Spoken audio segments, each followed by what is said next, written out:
I am trying to get a hold of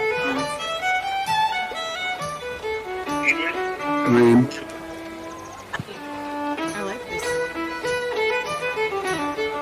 Thank you. This sandwich is having sex with me, by the way. My. I don't know if that's a good thing or a bad thing, Wagner. Good porn. It is, right? Yeah, it's food porn. I mean, are you having sex with it, or is it Well, having sex with you? That's a big distinction.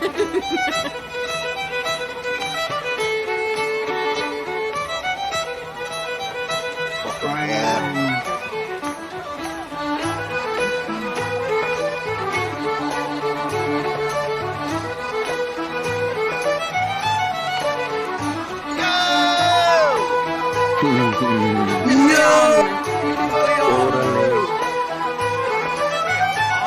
God! I'm sorry, but you're 1 minute late, sir. 1 minute. I thought we were playing. Disadvantage. How do you forget? We've been doing this for over a year. How do you forget? Like, Actually, I remember yesterday we played, and I will admit I have not been to sleep. Bro, Oh my. why do you do this to you, Sayo? But I'm awake as hell still. Mm-hmm. Right now. I mean, cocaine is a hell of a drug. Bro, you're telling me. Yeah. Tell you what, it's cocaine. This is cocaine right here. No, that's Matt. Yeah. But that's All I not. All I gotta say is, all right, let's go. Whoa. All right. We don't do drugs, actually. Right, yeah, we don't. We are Promise. just joking. Roll a d20 for deception.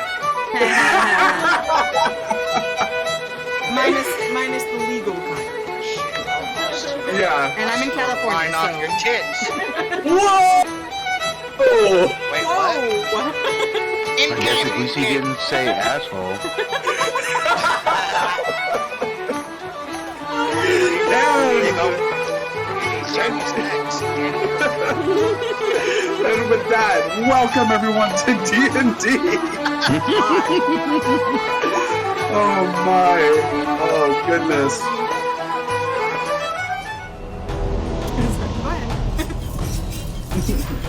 Welcome everyone to another episode of Dungeons and Dragons. In space. In space. In space. Yeah, look at your background. Nerds in space. Nerds, right?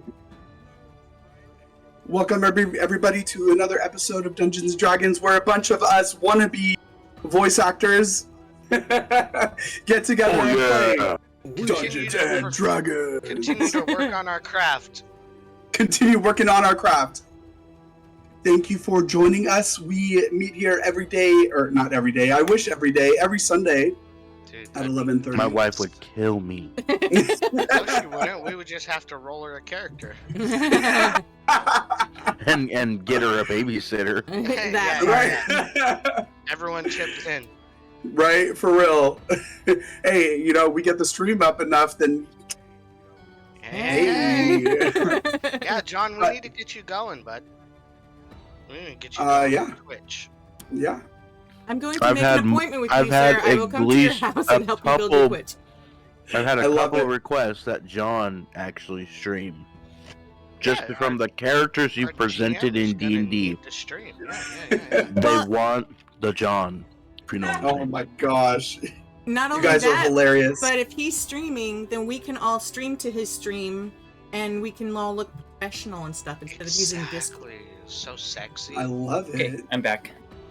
Welcome yeah. I back. don't mind using Discord. It's not bad. Okay. It's not bad, but professional. Mm-hmm. Yes. So, without further ado, let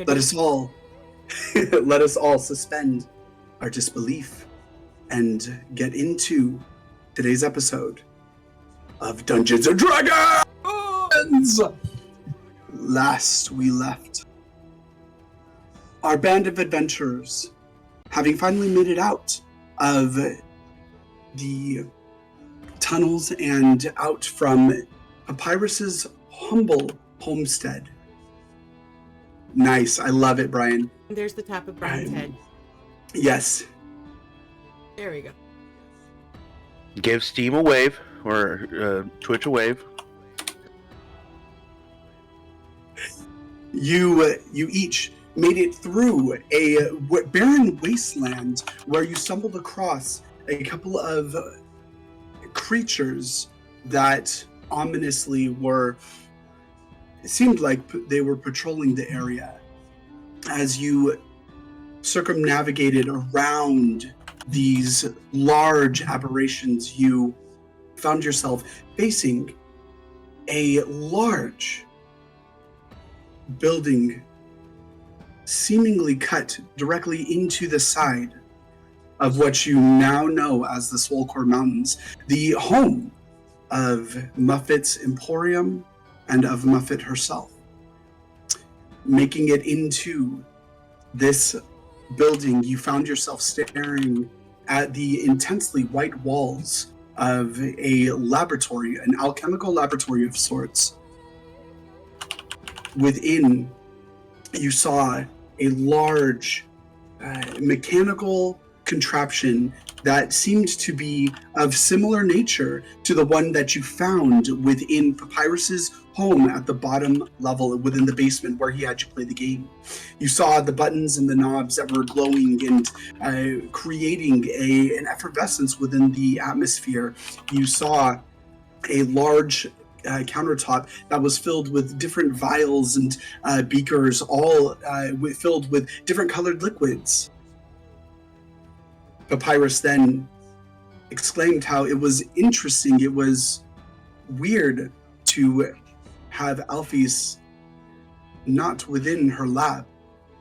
Yet, in the same breath, he told you quite sporadically that he was late to returning back to work and had to leave, much at the chagrin of Calibrin, who immediately pulled him by the shoulder and told him he wasn't going anywhere. Yet, with the help of 4B and 036R, Papyrus agreed to leave a message for Alphys. And boo! And at that, once leaving the message, exclaiming his friendship and his trust within each of you, you watched as Papyrus left the building. As you continued looking around the lab, with Ragnar searching through many of the books and beakers and vials on the countertop, you then heard a large commotion, a explosion and crash upstairs, where 4B and Finch found a small lizard-like creature dressed in a scorched and charred lab coat underneath a pile of books and other components.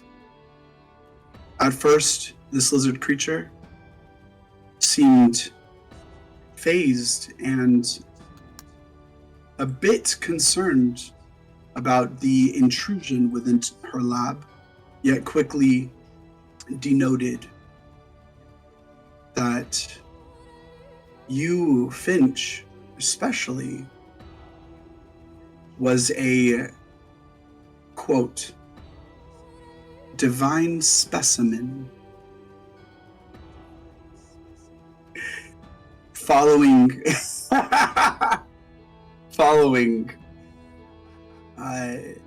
Finch and 4B downstairs, she noted Alphys, this newfound lizard acquaintance, noticed the companions that were also looking through her lab, immediately calling out the intrusion. She then immediately began to look over each of you, noting various features on each of you, and how you were not the band of genocidal maniac Or are we? that has been noted throughout Waterfell. Just as she began to really get a look at each of you and begin talking with each of you, you heard a booming that started off in the distance and began to draw near. You then watched as Alphys, this lizard-like lab coat wearing small creature, you watched as her face drained from the color, and you heard her utter the words, "Oh no, he's here." Meanwhile, back in Ironmaster, Zed found himself face to face with roughly about 8 guards, a captain by the name of Merrick, who was leading Zed toward the chambers of Gwert. However, as they began to move towards the clan housing, Zed noticed as the guard and the captain began drawing him away from the clan housing where he knew Gwert's chambers actually were, and toward another area that was unfamiliar. Having picked up on this, excuse me, on this quite erroneous and quite unnerving move of Captain Merrick, you immediately began questioning and playing off as you felt the weight of the time frame and the lack of sleep fall upon your muscles and upon your body. You successfully persuaded a cramp in your abdomen and your body, and as you doubled over and fell to the ground, you ripped off one of the gauntlets on the dwarf that was immediately to your right. Pulling down his left gauntlet, you watched as he immediately reached out for the gauntlet in response and clutched his left arm towards his body.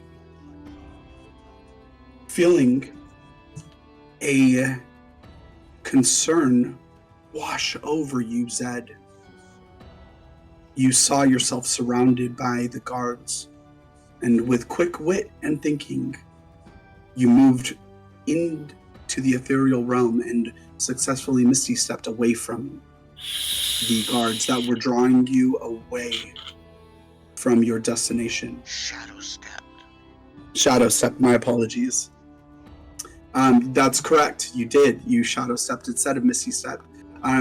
Sinking into the shadows, Zed, you immediately felt your body rush through the darkness, the blackness that surrounded you, and then you picked up at the head of the stairs, at the top of the steps that led to the clan housing, rushing back toward the central market square. You saw as the rest of the guards had begun to clean up the area, and you then saw as they took notice of you immediately as you sunk back into the shadows. You heard the commotion spread throughout the guards as they began looking and searching for you. However, you successfully made your way to Gwert's chambers, where you saw 2 guards facing you at the front of the door to his chambers. Immediately taking notice of you, they ushered you in, and you stepped in to the chambers of Gwert, Brighthelm, and Avila Frostbeard. Having begun to explain the different happenings that you have picked up on and shared the diary with Gwert, explaining of an assassination attempt on his life, as well as noting the shipments of residuum and weapons that have been moved in and sent out from Iron Master. I am slacking.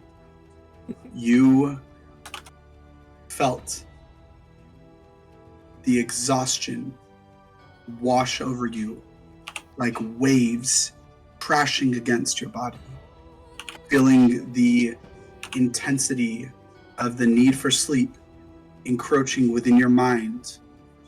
You watched as Gwert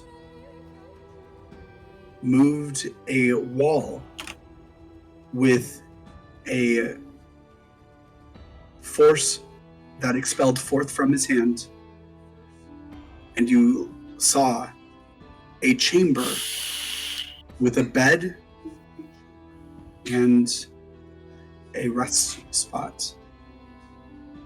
But not before Avila showed you a vision of your friends still within Shadowfell, and a vision of the castle where they are headed within the capital of Waterfell as a whole, and the visage of the Mad King Iadro, with Tyrvin sinking his hand into the chest of Iadro and pulling out some form of glowing essence. You then watched as the essence was fused into a Chardalyn piece, and the vision faded. You heard as Gwert and Avila offered you, Zed, the ability to move back with your party, with Avila having the ability finally to open a gateway into the Shadow Realm, and also the option to stay, with Gwert explaining to you as you moved towards the bed. I don't wish to persuade you one way or another, Zed. However, we do need you here. We need your help investigating these shipments and finding who this assassin by the name of Grey is. At that, you laid your head down, finally feeling the exhaustion sweep you away into a dreamless sleep.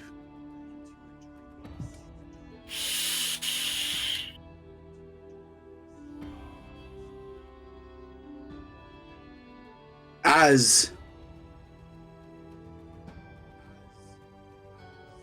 the intensity of the moment begins to wash over each of you, Finch, Calibrin, Violet, Ragnar, 4B, and Shadin. You feel a slight trickle of sweat begin to drip down your back, almost following the curvature of your spines.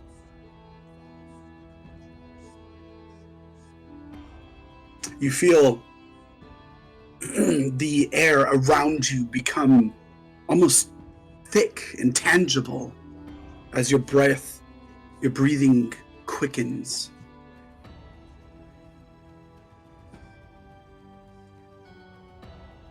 You feel a moment wash over you, each of you, as you hear the impending banging approach evermore.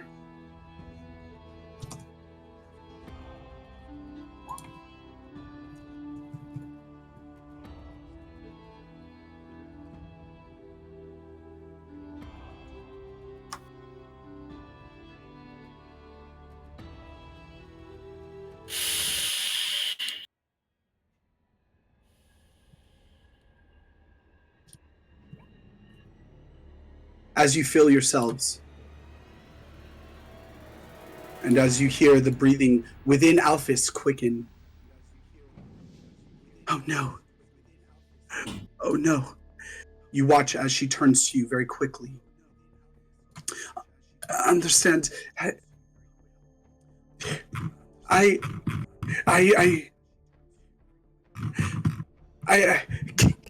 King Asgore. King Asgore asked me. She looks at each of you with her face pale from the lack of color that has drained from her body almost. You see that though she is still a bright yellow, it's almost as though the yellow itself has dulled within her face.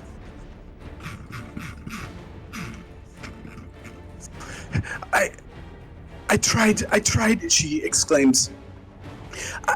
Asgore, the late King Asgore, was designed originally. Asked us to design this mechanical contraption, this animatronic, as an entertainment robot. But I'm so sorry. He then requested changes. He wanted us to add an anti-human capability to it. I tried to change these things that he requested and revert them back, but the spellomancy, as she continues to exclaim this, you hear the banging increase as it approaches, and finally you see before you this bright light that covers the entirety of the room. Before Yep. that happens, Mhm. hold on 1 second. I'm gonna check my character sheet. Just want to remind everyone, I'm a cat right now. Oh, right. Yes, yes, you are. Prepare the catapult. While she's freaking out, Mhm. and I see the blood drain after I've seen the robots coming after us, Mhm. I am going to remove one of the bags of residuum from my pack, Okay. and I'm going to take it to Finch, Okay. and I'm going to ask her to pass without a trace, and huddle everybody into a corner. Okay. Everybody So, try and gather.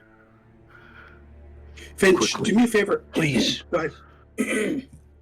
Finch, quickly, please.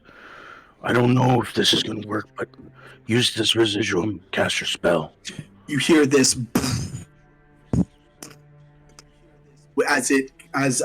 this creature that Alphys is speaking of and freaking out about is approaching Finch. Go ahead and do me a favor. Roll as you watch as Calibran pulls out the bag and then places it in your hand. You see the bag kind of open up just a bit, and you see the white powder, and recognition and acknowledgement rushes into your mind, knowing that this is the refined residuum, knowing that this is the powder that Gort and Avila had explained increases dramatically the power of any spell that is used to cast this with. What would you like to do, Finch? Well, I've never worked with this substance before. So, is it something that automatically, if I'm holding it, does it? Or do I need to, like, bathe in it? Like, sprinkle it like fairy dust? What? Roll an Arcana check. Yeah. Do you grind it up into powder? Never mind. Ew. Oh, I'm not very good with Arcana. I mean, you're Can I assist her? panicking because it's coming through the walls. because we had previous experience with this already, haven't we? Well, I haven't. The experience that you have had with it was what you've seen it used as and used in the spells that Tirvin has cast. You saw it used Right. in ritualistic and ceremonial manner. Pretty sure he pulled it out, didn't he? The dust. Mhm. Okay, so I don't know what I'm doing, but I'm gonna grab out just a handful of the dust, and I'm just gonna do this and like Mr. Miyagi it, you know. And then I'm gonna do my pass without trick. And All right. what happened? And I'm just gonna kind of whisper, yell over at everybody. Everybody, quickly get over here. All right. What is everyone doing? Do we have a map for where this is happening? You do. You see before you the large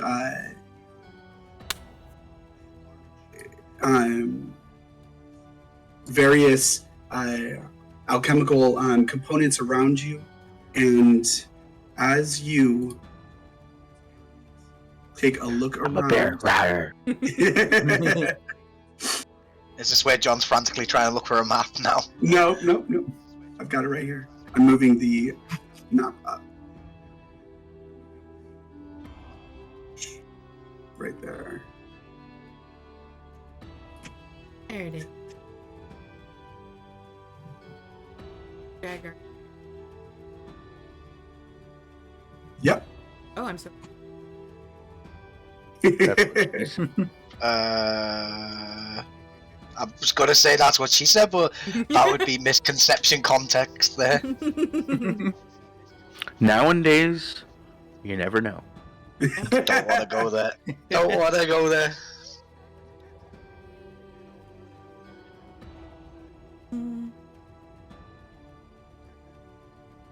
All right, so where are you guys?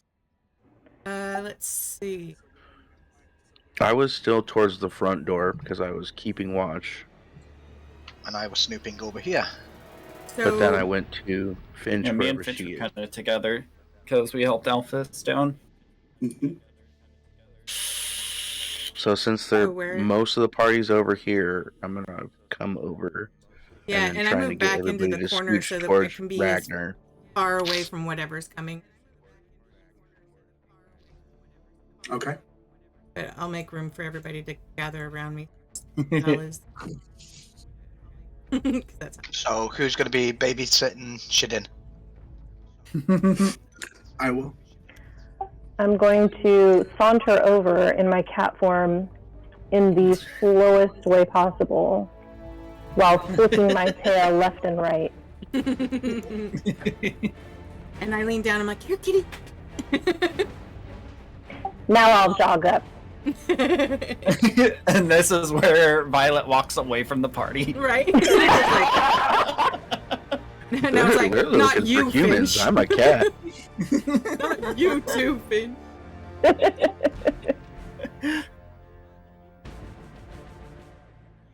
So my spell is 30.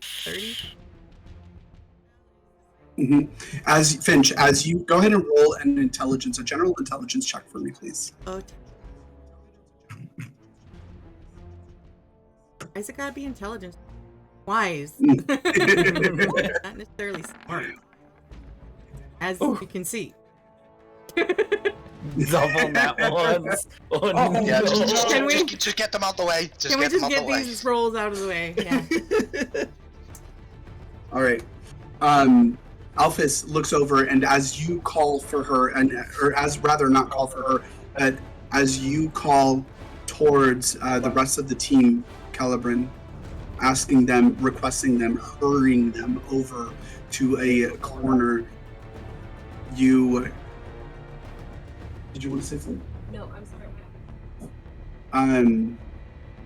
You watch as Alphys quickly looks and then looks kind of back at where the noise is emanating from, and then looks back at you, and there's this moment of hesitation, and then she hurries over to your side.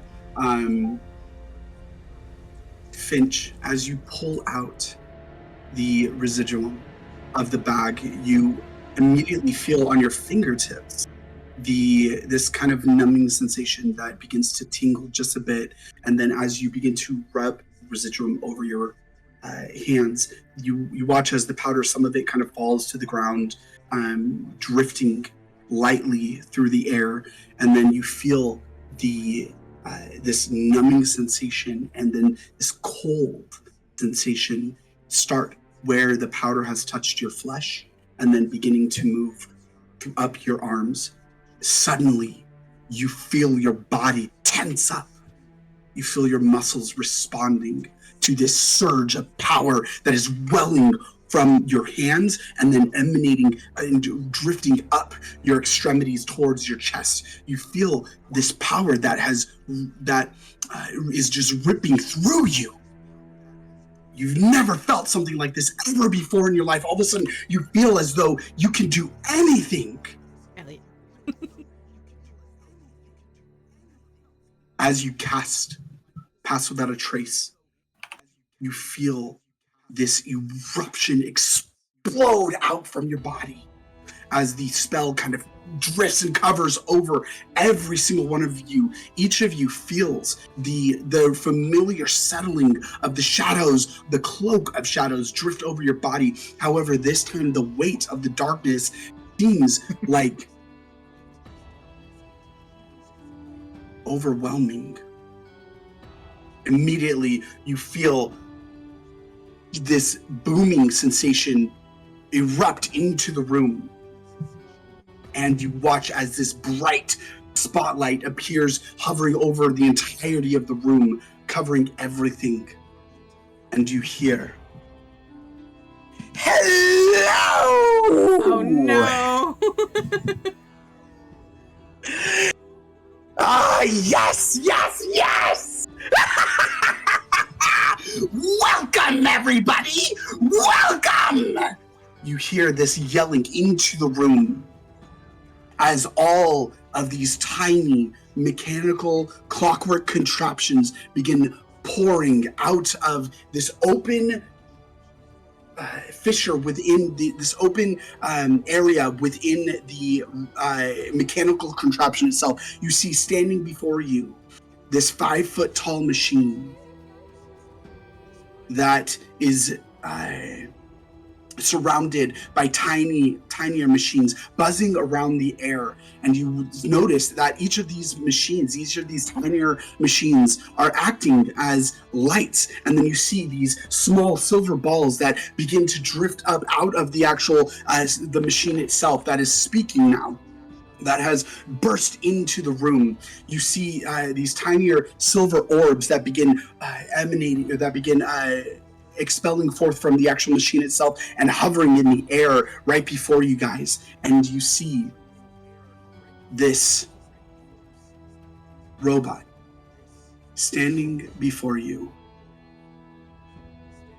with a single square body and a single cylindrical metal shaft that runs out of the lower portion of the body and is connected to a single wheel. You see these arms, mechanical arms, that are extending out of the sides of this square body and culminating with hands that are gloved.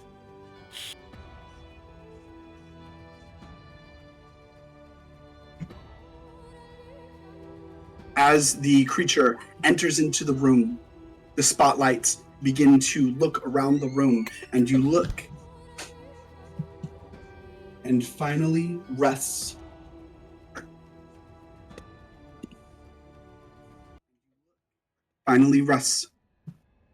upon each of you. It seems the creature has spotted you. Immediately, the creature looks. Yep. Immediately, the creature looks, and you watch as each of the machines begin to surround you. I need all of you to roll a charisma saving throw. Yay! Mm. Charisma. Hey, yay. charisma. Shadid at least has proficiency. Well, me and Caliburn are actually got advantage on it. What's We're with drunk. the one? I want to see these dice. Let's go. Finch, what are you doing? Ooh, Worst roll Wait, I've that- seen. That's three Ever. fucking nat ones in fucking a Oh row. my Yeah. goodness! Three like nat a ones in a 10-minute row. What period. the L? L? You're just so overcome with the chill of this, Yeah, this I'm like- vigil. I'm like in another world. Where is it? I'm so charismatic with my cat form. You So should usual. have extra charisma. Are you rolling? Are you rolling as the Oh gosh, it's my. You have to roll as the cat. As the Oh no! Well, she has a plus 0 naturally, so does the cat get a Yeah, bonus? the cat would actually get a bonus. Yes. Yeah. Yes. cat would be a lot more cares. Charismatic or attitudinal, there's a difference. Yeah, what side of the bed does the cat wake up on? Your pillow. Like, And where are you? my chest. Then it's gonna be in a good mood. Yep, you get -2 actually -2. Let's for go. charisma. Oh no! Let's go, See, if you'd Violet. have been a dog, you'd have got +3, but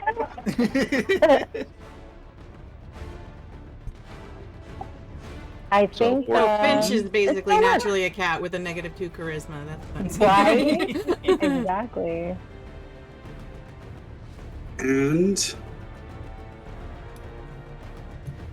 Cat has advantage on wisdom check. I know, I'm like, why can't we be wise? 9 lives. 9 lives. So 9 death I'm so saving sorry. throws? No, it was me. I think it was Hey, John, yes.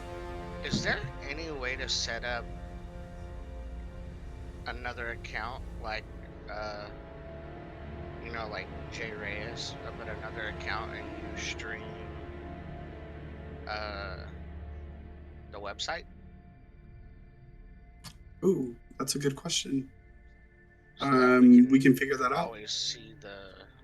There you go, No. Violet. It's fine.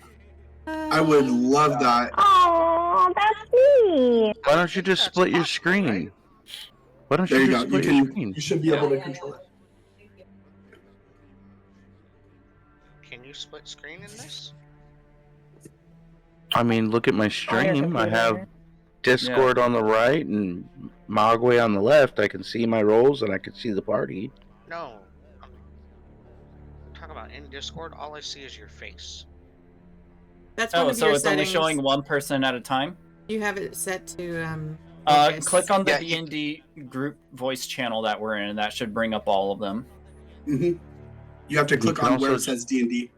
Yeah. Take it as a pop out. I clicked on where it's D&D, and I have it set to grid. I see everybody, but I only see Okay. faces. That's all there should be. What? Yeah. No, Okay. I'm talking. Because you can stream. So you're not different- seeing anyone's You can- actual Hold on a video. second. You're not seeing anyone's camera.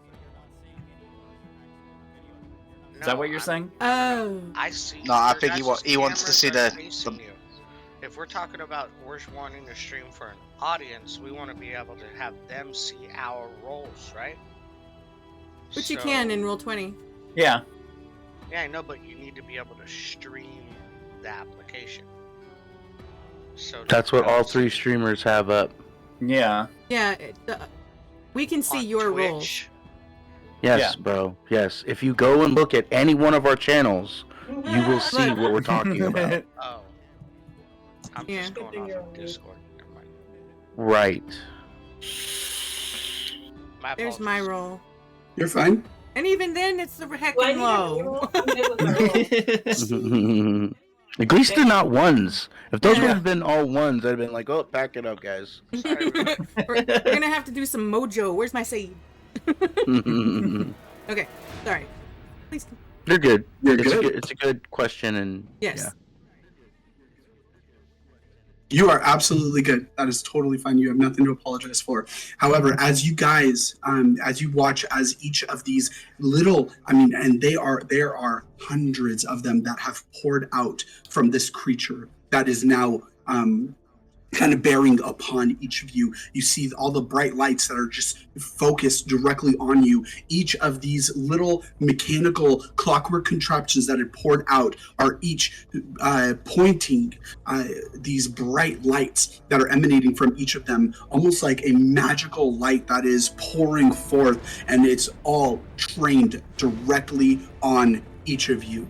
As you feel the lights kind of penetrating through each of you, each one of you feel as one by one, especially you, Finch, you feel immediately as your body goes limp.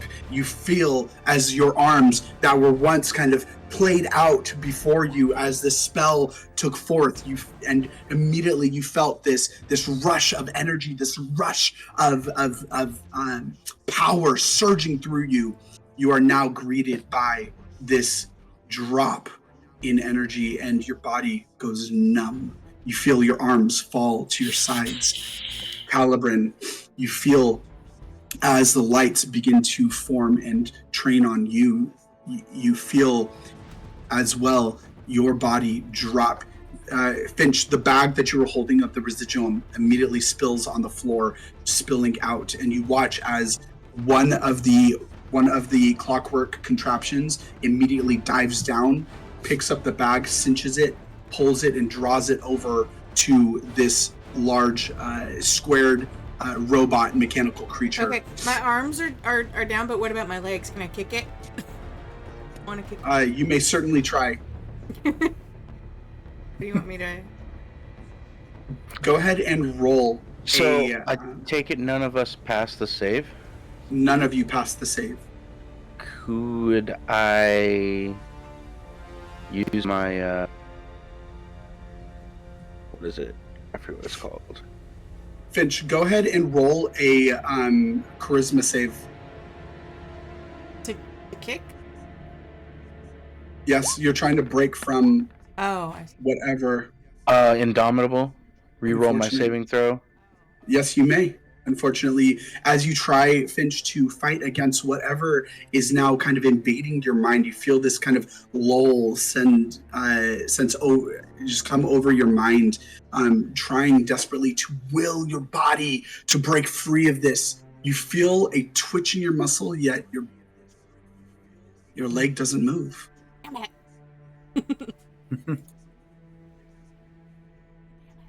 Calibran, immediately as the sense begins to invade your mind, you feel as your blood begins to boil in response to this, and as you try desperately to break free from this, you begin to feel as your mind clears. I would also like to do abdominal. Abdominal? Indomitable. Oh, unfortunately, as you I would see, additionally like to do some crunches. And I would also like to use my luck stone as well. Your what? One more. My luck stone. Well, my luck perk. I'm desperately reaching for. Yay! Actually, no. Desperately. Huh? I got What? an 18. 18? What? You don't get advantage, do you? Oh Because of his luck. no! You get to re-roll. Yeah, we get to we have advantage, me and you, because we're drunk. Well, semi-drunk. Oh, wait! No, because if Do you you? do a luck stone, you don't. You only get to re-roll one, so the 11 would have counted. So you would have gotten advantage, which would have been a 14. You re-roll the luck, and But it's a then charisma. it goes- It's charisma, and stage 4 drunk. You I get are advantage stage on- 4 drunk. You are stage 4 drunk. After our long rest? Yeah, because he immediately. Yeah, I made Because he sure to started keep drinking myself right topped away. up. He immediately woke up and started drinking. I mean, we all know Ragnar. He's always drunk. All right, It's like Ragnar. while you guys were eating and resting, I was literally getting drunk. He was only drinking. That's right. He was like, no. How does I'll- this man sustain himself? He's a dwarf. How does he have time to make all these rune stones and stuff while he's drinking all the time? Like, are you forging with your dick? I drink Children? between. Like, what's going on with this family? Basically, the way it Let's works is when I'm resting, I am basically dropping every 2 hours one of the stages. Rag. Mm. After, So I'm making stuff, after and then- this quest and then we is wake over, up. Yeah. We're gonna need to have an intervention. No. All right. Calibran and Ragnar, both of you guys feel as this encroaching kind of numbing feeling begins to wave over and wash over your mind. You Calibran, your blood begins to boil, and you immediately feel your mind begin to clear in response to that, as especially given that you have felt something similar to this before in Charmed Person. Ragnar, as you feel this kind of washing sensation over your mind, it's like it washes over you and passes as the alcohol that is just currently pouring through your veins kind of pushes back against this sensation, and almost like it just passes right over you. However, the rest of you begin to feel the sensation creep over your mind and take hold, almost like an iron grip. Even my cat self? Yes, even your cat self. Dang it. Immediately, you hear as the lights are staying focused on you. Oh boy! I can't tell you how I've been waiting for this. Oh, yes. And then you watch as out from the center, where there are all of these buttons of different colors and different lights that are splaying over, you see a tiny hole open up, and then out from the center of the chest area, or what would be the chest of this creature, you see a small orb pour out, begin to hover and draw closer to each of you. Calibrin, Ragnar. Before, where is this robot in I will- correlation to us right now? I will, please.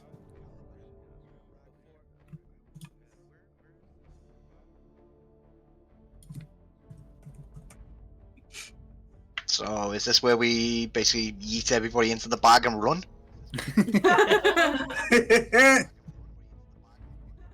I don't. That's not. Yeah, I wish that was an option, but there's no way we're getting everybody in the bag.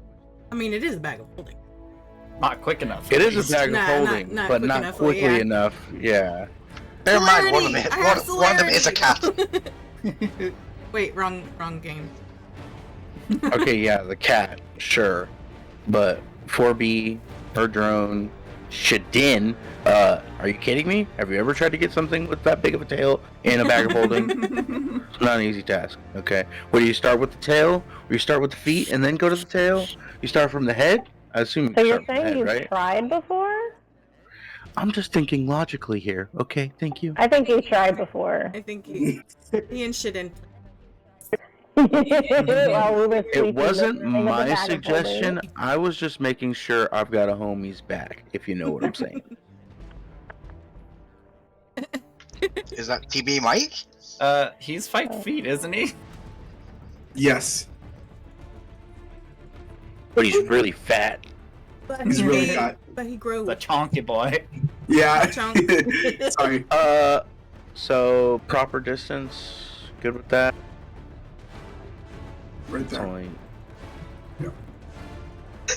I already said, am I in charging range? You watch that's the orb. exactly it. When I have- see the Yeah. opening, can I use a reaction? Just try and Absolutely. stuff that opening Stuff with the my opening. shoulder horn.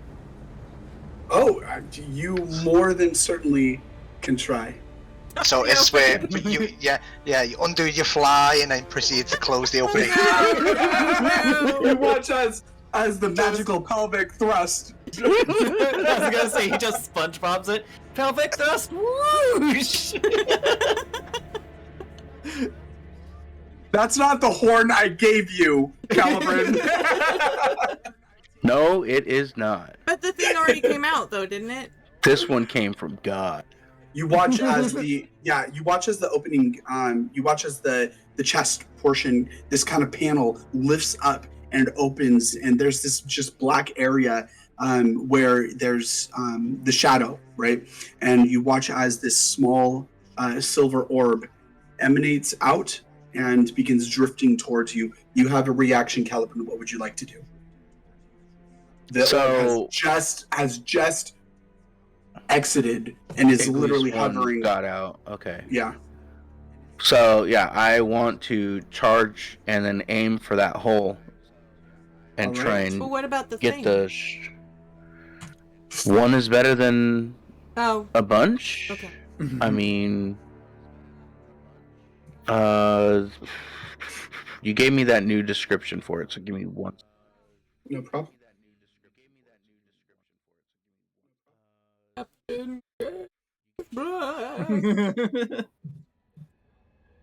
At this point, I'm actually debating whether to throw the axe or absolutely potato this. Who wants to flip a coin?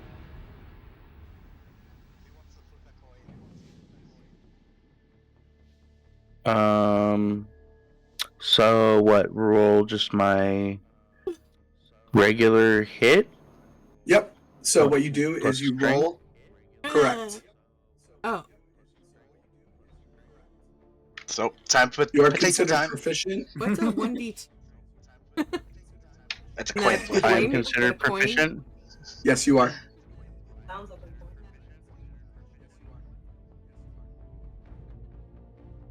You do a normal melee attack.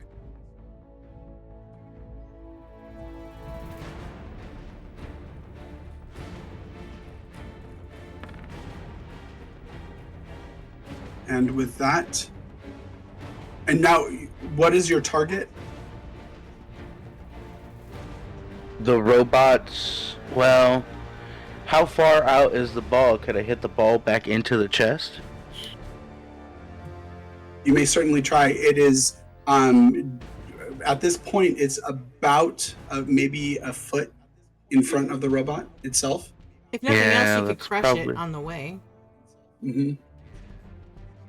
Yeah, I would like that actually. I'd like to at least hit it, but the main goal is to put my shoulder horn into that hole, stuff that hole like a turkey. So like shaking off my blood boiled and I see the hole open up, knowing that something's about to go down. It's just charge and just fucking lay my shoulder forward and charge. And while he's doing that, of course, I am gonna yeet that fucking stone at him. Get the back of her. Okay. All right. So as you rush forward, immediately seeing this opening, Calibran rushing forward, you do hit the orb. Immediately as you slam into the orb, you watch as the orb itself. Go ahead. How much damage did you? Go ahead and roll damage.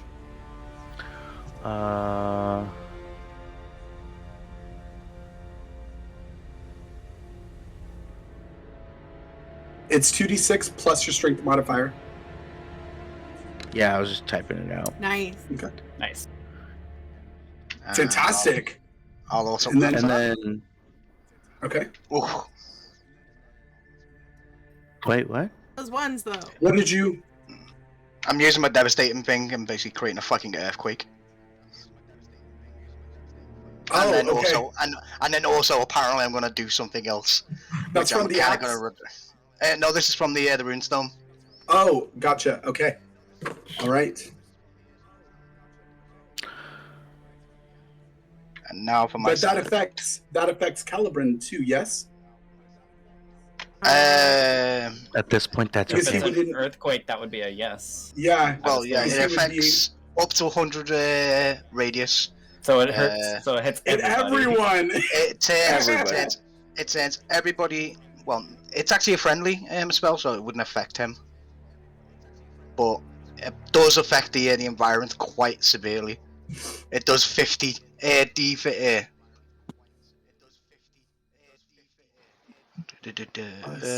Spell contains structures do 50 bludgeoning damage to the structures around us. We love you too, Zed. Love you too. Mm-hmm. Okay. All right, so Calibran, you rush forward, seeing this opening, watching as the robot that is standing before you now, as you guys are kind of surrounded by all of these little tinier clockwork contraptions that are hovering in the air. You watch as the panel opens up, and immediately as each of your companions begin to kind of drop their arms, become nulled and their minds, almost like everything is going blank for them. You watch as each one of them, who were standing at the ready just mere moments before, now are one by one dropping their hands, taking this moment where your mind begins to be covered by this same sensation that each of your friends are feeling, and you can only assume that each one of them are falling to the effects of this whatever is happening.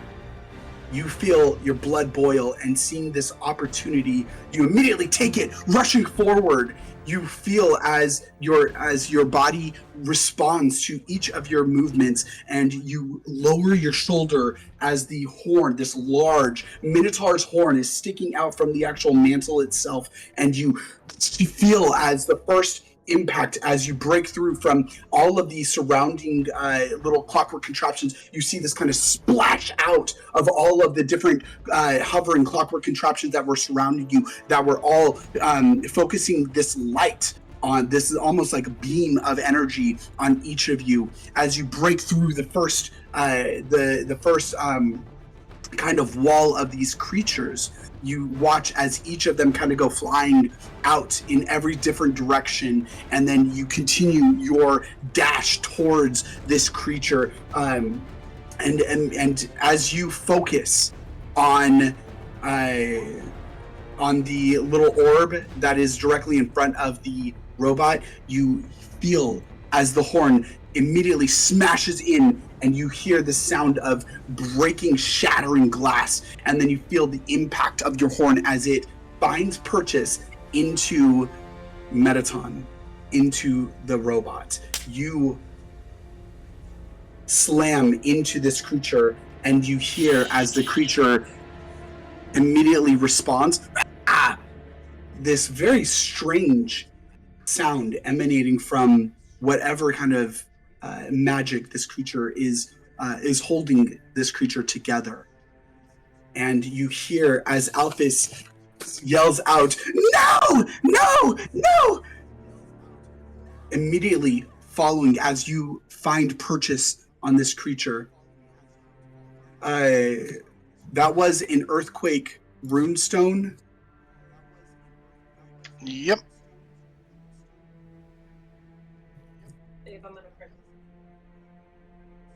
Say it again. Okay.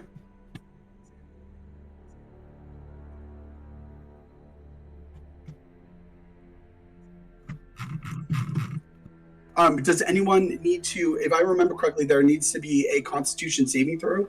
Is that correct for the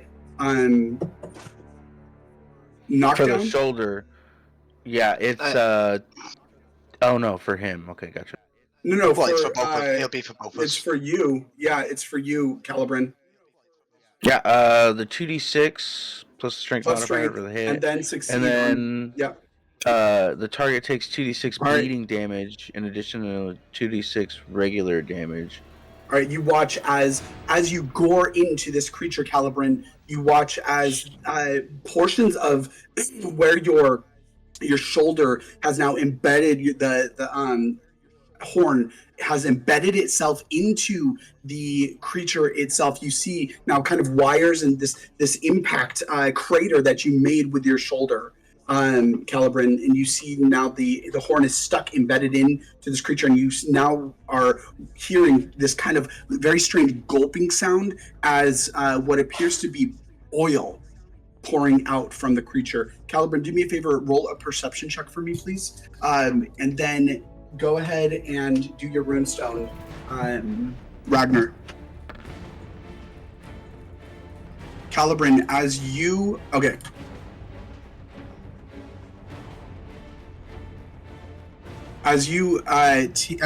take notice of this, the wires that are now sticking out and the oil that is kind of pouring out from the the creature itself, you then watch as hundreds of tiny clockwork contraptions that were hovering in the air now begin to move towards this creature, and you watch as one comes up and lands on Metaton's body and begins immediately repairing the damage that you have started on him. Another one lands down. Ragnar, immediately, Calibran, as you start to take notice of this, all of a sudden you feel this rumbling that begins to form on the very foundation, on the floor itself, and you feel and you see as all of the beakers and vials and everything that is just around you begins to shake violently, as the cabinets and the countertops itself, some of them begin to kind of crack. You hear the sound of wood splintering, of stone breaking, as some of the ceiling actually begins to fall down on each of you. I need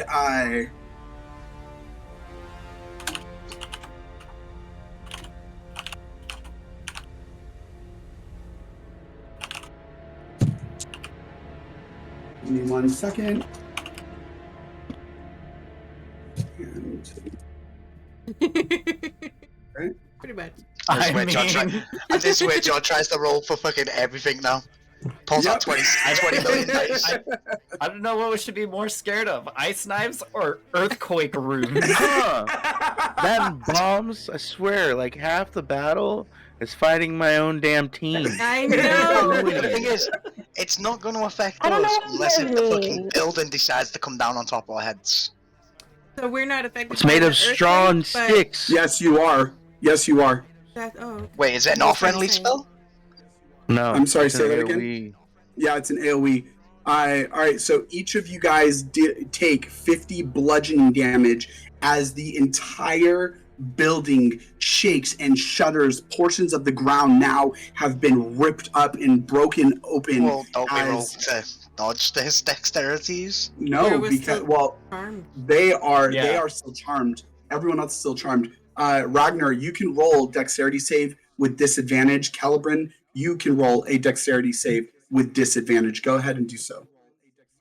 The rest of Nice. you take. No, yeah, right. 11 and Well, 17. Plus, I have a robot on my arm. So you want me to sit here Yes. and dance while I got a robot on my arm? Immediately, Calibran, you feel as the ground shudders, as everything begins to shudder, as the building itself, you see as this large crack immediately forms along the ceiling above you, as portions of the actual building begin to fall down. You hear as the sound of your companions to behind you. Go ahead and move your token over next to right here, Calibran, as you had rushed over there. You hear, the sound of your companions yelling out in pain as they take the damage. Calibran, did you take the 50 points of damage? It's 50? Okay. Yep. Yeah, I rolled I think it was 11. 11. You did not save. Ragnar, you did Doesn't not he also save. take 50? Yeah, because Yes. DC's 20, right? Yep. No, it's And then- the knockdown effect. It's whatever The DC is 40. for earthquake. It's if you get rubble on you, then it's 20 for strength, Oh, okay. and it's 14 for a standard knockdown. Okay, yep. You do save it, Ragnar. So immediately, Calibran, you fall to the ground and you pull Metaton down. You both are now prone on the ground. The rest of you are prone on the ground except for Ragnar. Ragnar, you're the only one that has stayed standing up. Meanwhile, you hear the sounds of crumbling ceiling as stones begin to fall, pieces of the ceiling itself begin to fall on your companions. Finch, Violet, 4B, 036R, and Shadin all take 10 points of bludgeoning damage as portions of the ceiling have now fallen on each of you. Immediately after this happens, you watch as Metaton stands up, looking over your body, Calibrin, and you hear him, Now. This is not what I expected from each of you. I was merely trying to embrace what I was designed to be. Now listen, as you need to hear from our new master. Lady Avarice, take over. And you hear as one of the orbs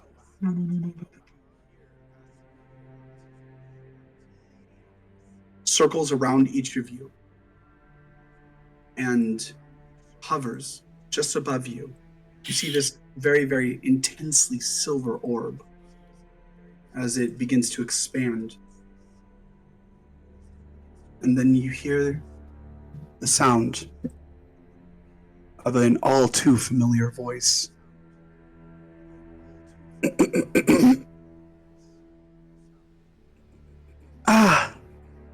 Hello everyone. It is so good to see each of you again. How fare you, little bird? Would that break me out of the charm? Because I'm like, my hatred of her. Go ahead and roll a charisma save with advantage, Finch. Okay. You hear I would have thought, the earthquake and the objects falling, everybody would knock them out, so... I rolled a 20! Oh, from 1s to 20s, baby. Yeah, oh! Immediately the hatred burns through your body, Finch, as you hear the sound of an all too familiar calling from your past. The burning hatred begins to form within your chest and then it emanates outward, and you feel as the grasp of the pulled steel-like fingers that were gripping into your mind begins to fade away. Now, do understand that this was not the way it was supposed to be. You see, my friend here, and you watch as the vision of her begins to play out over the orb itself, hovering in the air. You see as her horns, the piercings within the horns that you are familiar with, the intensely black, purplish of her skin color, and she gestures over to what appears to be Metaton.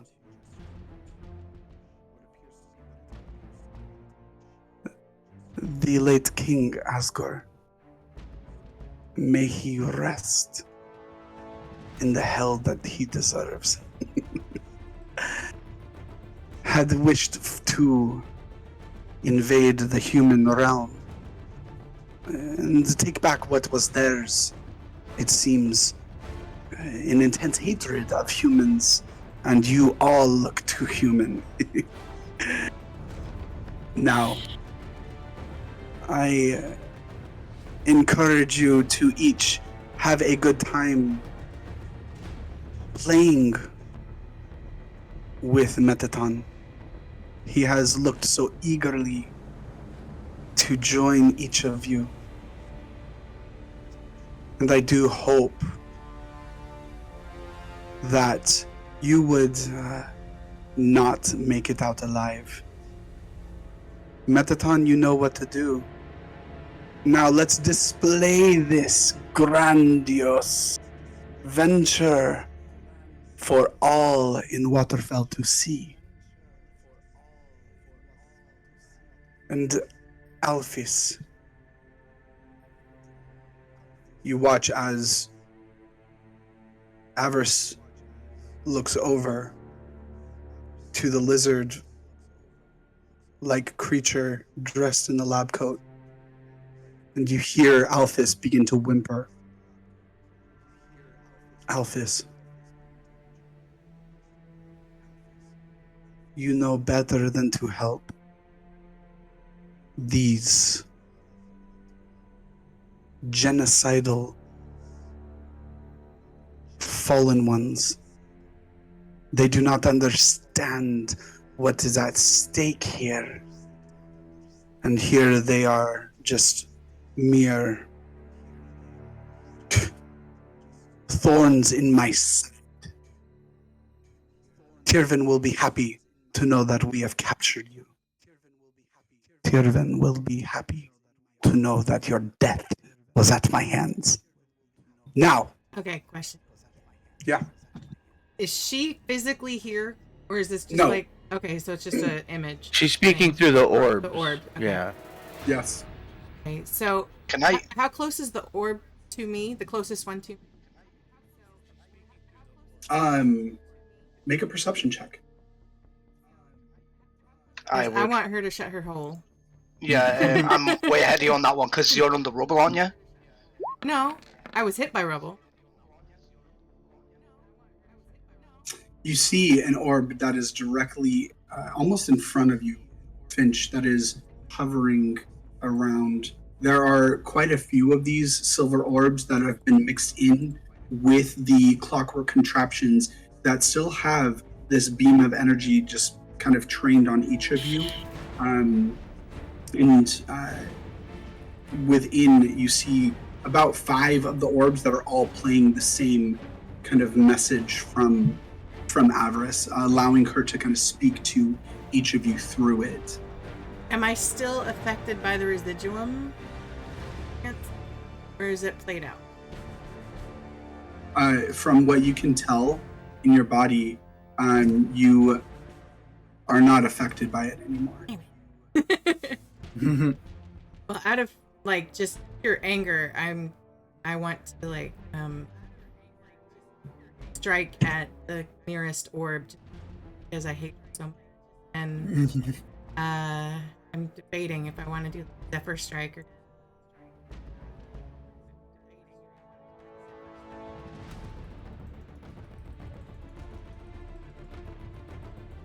yeah, so I'm just gonna try to yeah, I'm gonna Zephyr Strike the nearest orb.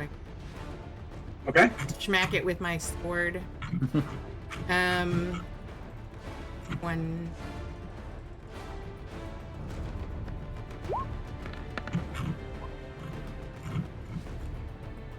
And then there's an.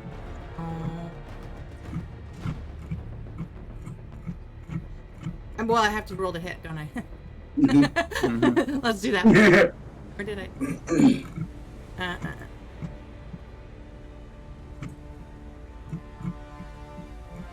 God, I feel like it's been forever since I've used a sword. Okay. Right? It's What? been a minute since we've been in battle. A natural 20. All right. Wow. You're coming through. Wow. Okay, so you go from 1s to 20s. Right? I know. What is going on? Immediately. All right, you pull, seeing and hearing this. No one has been trapped under rubble. But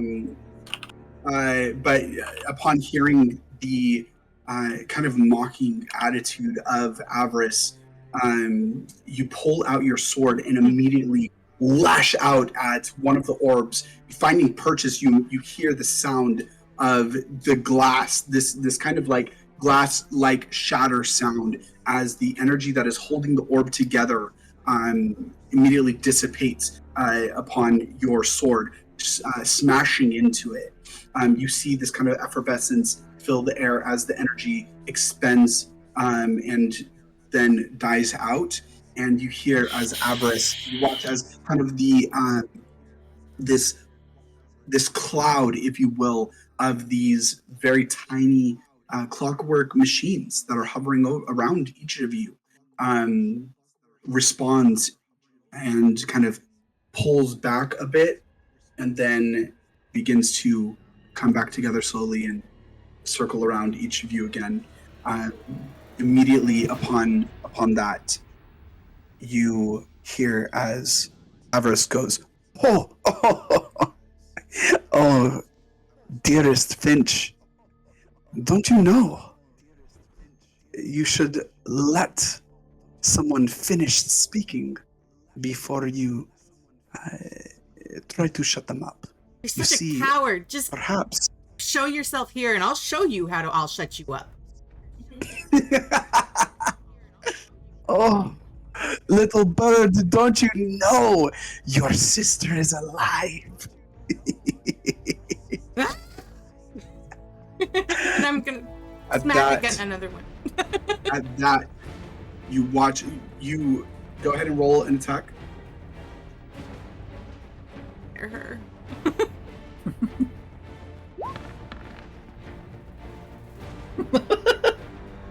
If only. I know. Flip it. Wow. What the heck is that? That's literally the exact opposite of what we did last time. So weird.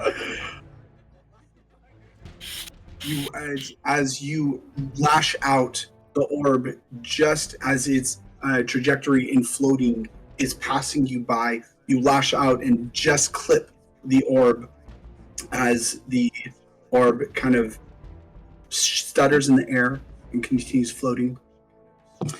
Avarice looks at each of you as the orbs continue floating by, and she says, "Oh." She turns and then turns back to you. "Well, my time here has come to an end. You see, because of you, and I must say thank you to each of you, because of each of you, we have found the shadow of AO. Because of each of you, we have the components.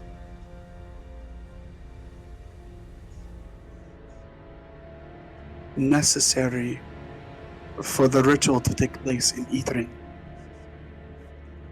If by some insane luck you make it out of here alive, I invite, well, not me, but Tirvan the Just, our God King,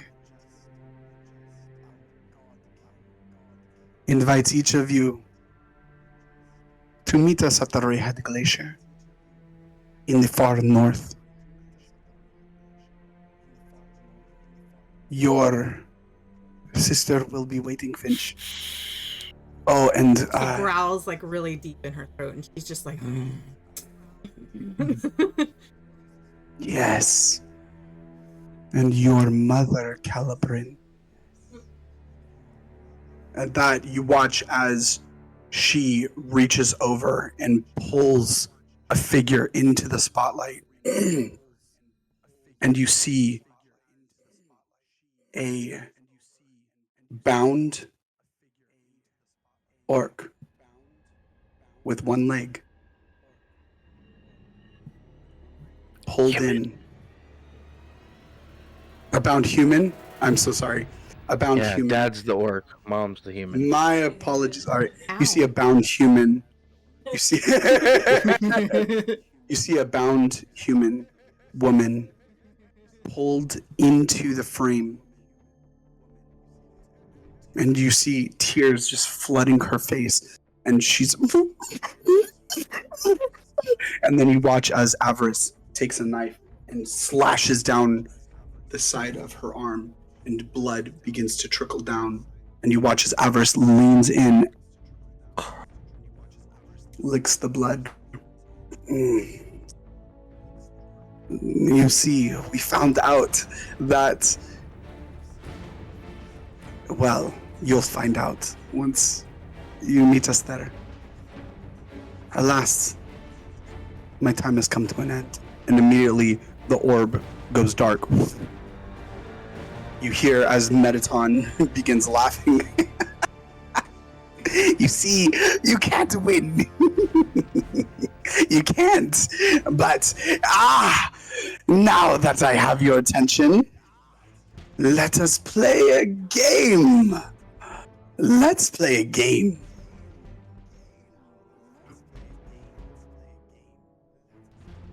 The... In rolls in a doll riding a tricycle. What? All I can think when he says that is Jebel. Right? Oh boy, I can already tell. It's going to be a great show, everyone. Everyone in Waterfell. Give a big hand to our wonderful contestants.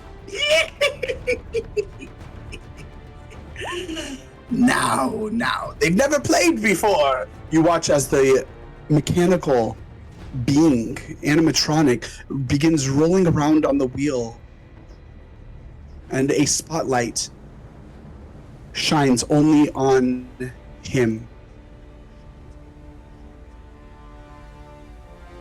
I'm going to explain the rules. The animatronic creature turns. What is everyone doing as this happens? As he begins explaining what is happening. I think the only ones that can do anything are Finch, Ragnar, and Calibran. Well, I'm debating I'm whether just to gonna search. assume the earthquake or whatever knocked him off my shoulder grapple, or does it grapple them still? Because I shoved the horn into his. Right, you shoved the horn in, and then both of you fell. Okay. Yeah, and then I apologize. I totally spaced on that, Calvin. So, Yep. he. Let's just keep playing it out. I just wanted to confirm. Yeah, in the earthquake, fell off my shoulder. Gotcha. Yes.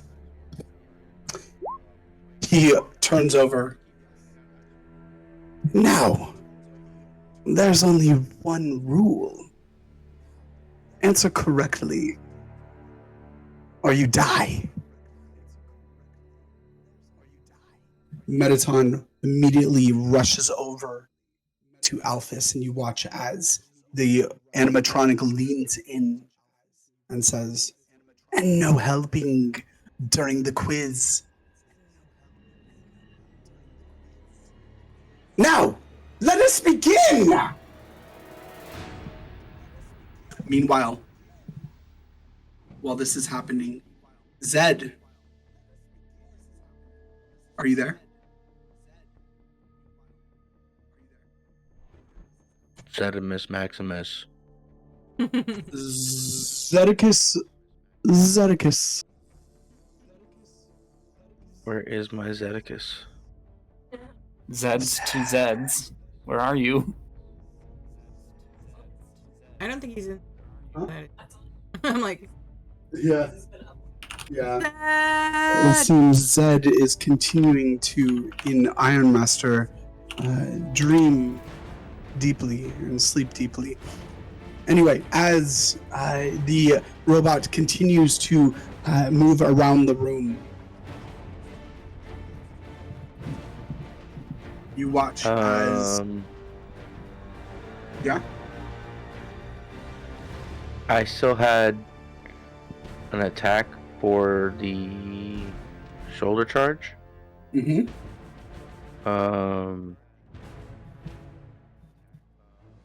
And I mean, do I get to play that like a turn? Would I still have been able to get up and move? I was. Oh, yes. Needed, or at least be able to get up, because I assume we were knocked down from the earthquake. Correct. And did they already pick up the bag of residuum? Yeah. Yes. No. No, they did. They did. Yeah. That was what I was the trying machines to. did. That's what I was trying to avoid in the first place, but then I saw the opening for the attack, so I went with that. I wanted to at least make sure I was standing in, and I wanted to use any of my space to try and go to my allies, I suppose, instead of being separated from everybody. Okay. Do I And still then, see the robot? I'm sorry, go ahead. I guess try and shake 4B out of it. Kind of since Smacker. 4B is the first one there, you know. So are we in pre-combat or are we in? In pre-combat.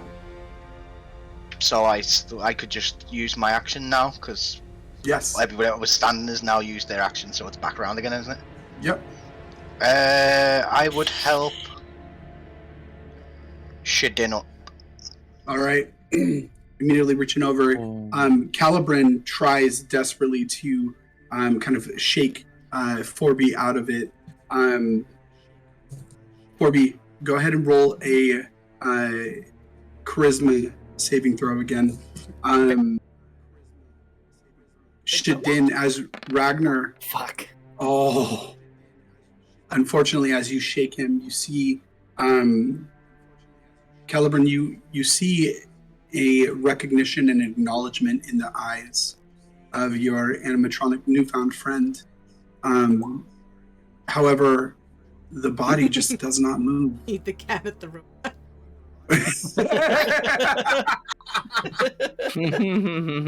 Ragnar, you drop down and you pick up your dragonborn friend, kind of lifting the weight up, majority of the weight. You finally get him to stand up. Are you trying to wake him up, or were you just trying to? I'm assuming with his awesome charisma, I'm assuming he'd already passed. He didn't though. He didn't. No. Well, you know how shit it is with saving throws. He just rolled a 6. So you get him at full mass, and then he just kind of rumples down over you. Yep. He's like a turtle. You put him on his back, he can't get back up.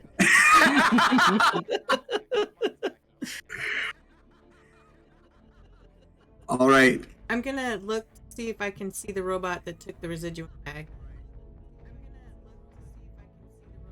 If I can find where the bag.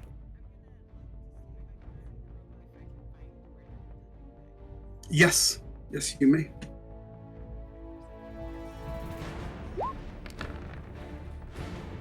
Oh my god. 14. She's level-headed now. No more nat 20s. 14. The bitch is out of the room. You as you look around the room, you do spot the clockwork mechanical being creature that is floating in the air that is holding the bag. It's roughly about 15 feet in front of you, and it's closing the gap between Metaton itself and the Metaton and itself rather. In addition, Finch. In addition, as Metaton is rotating kind of around the room, speaking, addressing what seems to be the entire denizens, thank you, the entire populace of Waterfall, or Waterfell rather, you spot on the back of Metaton, embedded into the machine itself, kind of grafted into the metal, a large Chardolin gem. This seems to have been refined and cut to be the shape of an emerald, the shape of like a squared gem, not in any way like the unrefined rough cuts that you've seen before.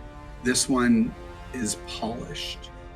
However, you especially know that this is Chardolin, and it is an empowered Chardolin of some sort, given the kind of evil and infernal energies that are emanating from it.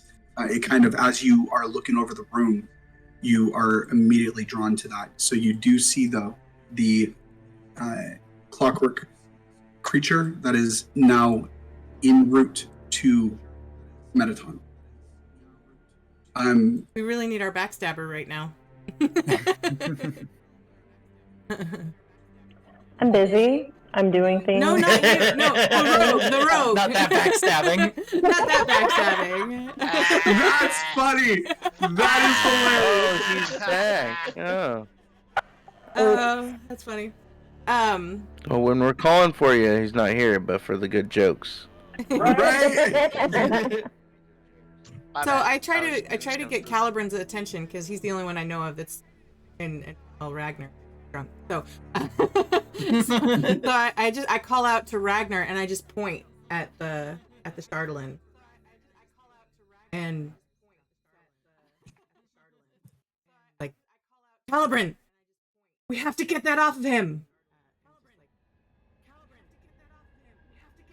Okay. He's like, oh. And with that, I'll use my, because I still have the attack action, correct? Yes, you do. So I want to use that for my Mystic Reflections and clone myself. Ooh. The second clone being made of water. And then I'll be going for that. If I Okay. can. Shadow Ninjutsu. Right. Okay. So as you immediately pull out and you watch as the and you kind of speak under your breath and you watch as the blade that was this large curvy sword that had these waves that have been engineered within the actual blade itself, based upon the forging of the metal. I mean, this was perfectly crafted blade, exceptional. You see as it kind of glistens in the spotlight, and immediately the blade itself almost takes on the form of water, of this liquid. And you watch as the blade becomes, rather than this blackened finish to it, polished finish, becomes see-through, translucent, and kind of takes on the color of what liquid or the ocean would be. Immediately you watch as out of the blade, out of the liquid itself, this other Calibran appears, however in the form of liquid as well. And then what were you doing with it? Calibran has it happen, looks over at himself, looking at himself, nods his head, and then goes after the gem. All right. With that, I need everyone to roll initiative. Woo! Immediately, as the as Calibran initiates, you watch as the clone, this liquefied version of Calibran, rushes, kind of leaving behind this kind of trailing liquid within the air, and then kind of falling to the ground. You watch as the clone immediately rushes towards what would be Metaton, and go ahead and roll attack, Calibran. I don't think I get another attack. I did this for initiative for this next row. No, for the attack with your clone. Your clone gets an attack. Okay. So it would be a melee attack as though you are attacking, but it's for your clone. Okay.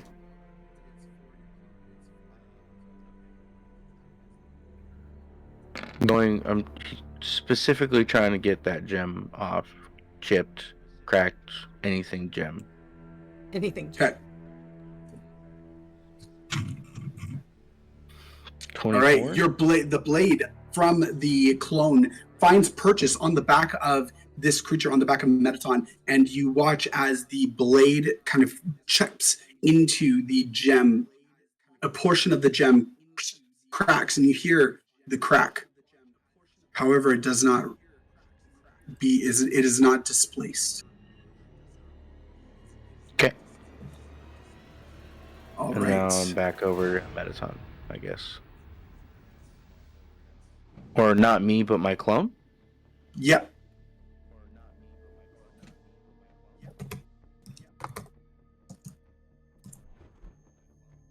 Hold on really quick.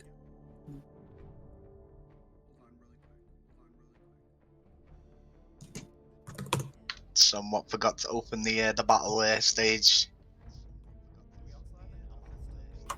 Pretty Do we important. also have an Alphys token so we know where she's located? Yep. Isn't that? Oh, okay. No, that's Violet, the space kitty. Gotcha. Yep, Space Kitty is Violet because she is a kitty. Meow. And a beautiful one at that. Little violet Miss, one. if I wasn't in the heat of battle, Yep. I would come pet you. Hey, just please don't put me in the bag I'm holding. No. Only in a crate if you're a bad kitty. I don't like that. Well, then don't bad kitty Gonna us. scratch. Don't do bad kitty things. Yeah, does anybody want to do an experiment? Token up a hairball. It'd be like Schrodinger's bag of holding. Yeah, Schrodinger's bag of holding. Just remember, because she is a cat, we need to keep all the wires away from her. Oh my god. Eat those. No, we need Hey, to send what her would you rather? into the thing and have her chew on all the wires. The Just give me a cat box, I'll be claws okay. or the ice There you go. knives? I'll take the cat claws. Wait, is she gonna stray up Don't Ant-Man? know.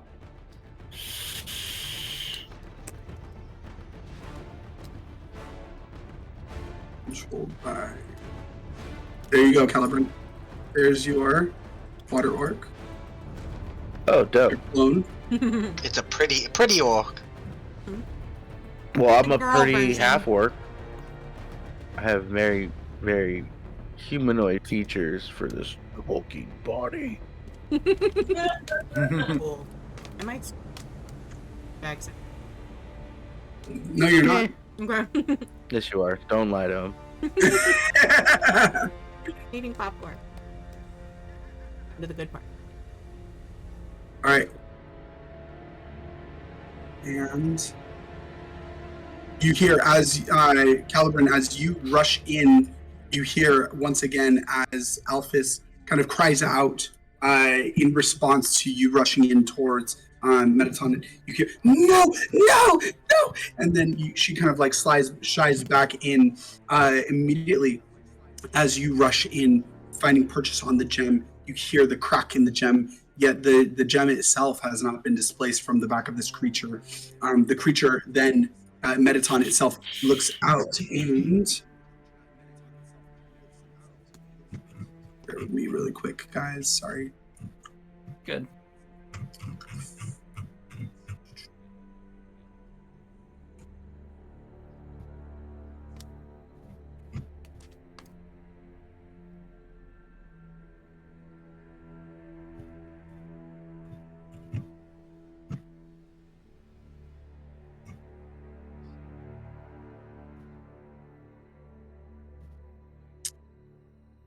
Oh my goodness.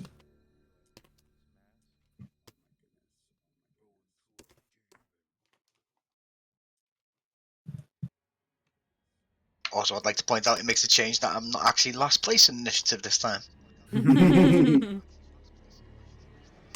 When everyone rolled initiatives, did you also get a message that said you wanted to send the result of this roll to the turn tracker, but no valid token was selected? Yeah.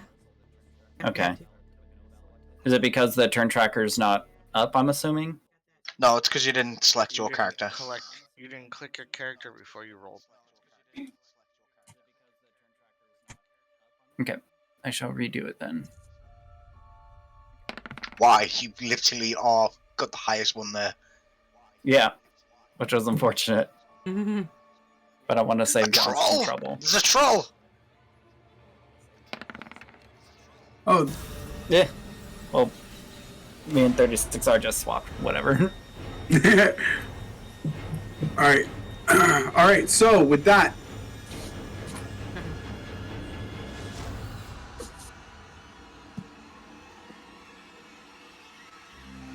I 25 to 20. No one. Finch? We take. I was just playing around to see if it would send it to the tracker, but so my Well, first you've gotta roll was click on 20. it. 036 I R did. 25. Yeah, I clicked you on my click it and then character. you click again like that. I did. I don't know. So you click on them, roll the initiative. Oh, and now it's now it loads in. And I'm still fucking last. Unless I'm going from the originals, in which yay. Yep. So my first roll was a 20.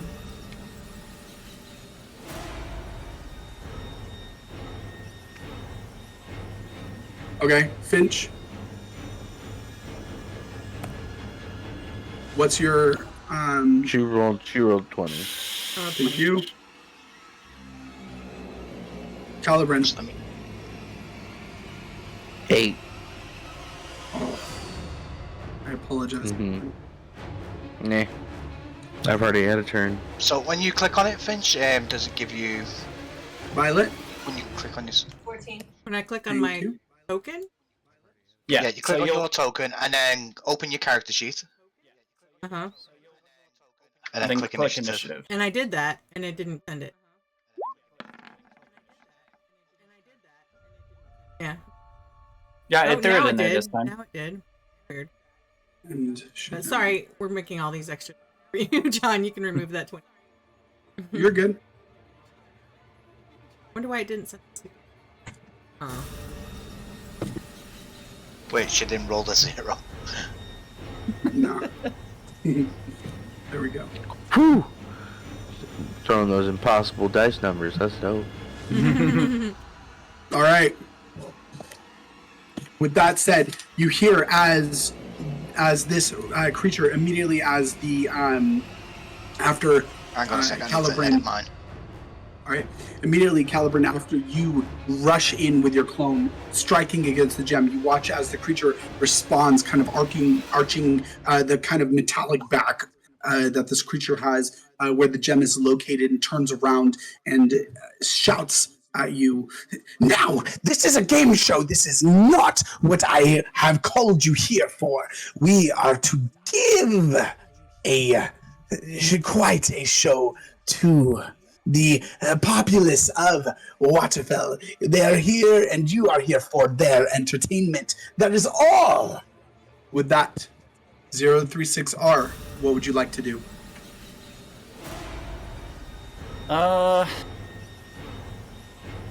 I guess 036R floats, does not get affected by the earthquake, still took the rubble damage. So I guess just try to snap 4B out of it. Okay. Go ahead and roll a charisma saving throw with advantage. Yep. 16 doesn't do it. As you hear the sound of 036R, almost like a voice, a soothing voice that is emanating through the being itself, the mechanical creature itself. Your mind begins to clear. Ooh. Yay! You are successfully uncharmed. Okay, well, Alright. I'm assuming that was my action, so Yep. that's kind of it. All right. With that, Metaton is going to turn immediately to the clone, the water clone that is Calibran.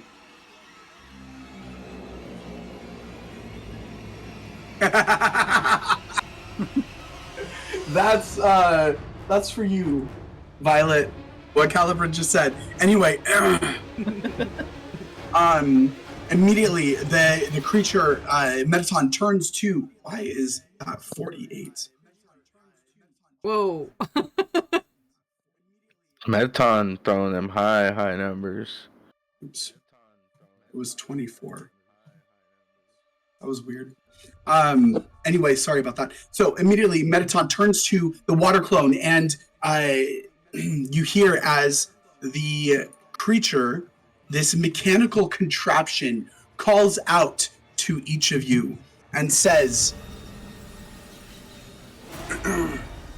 "Play by the rules, or I'm going to kill you. Now, what is the prize for answering correctly?" Each of you hear this question, and then you immediately get a spotlight positioned over you from one of the mechanical contraptions hovering just above this now battlefield. And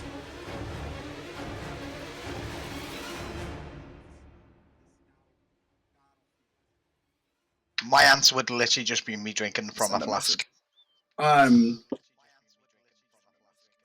Finch, as the mechanical contraptions are hovering around each of your companions, you immediately watch as all of the lights go off from all of your companions, and then it just focuses directly on you. And the being Metaton calls out, "Finch, your answer!"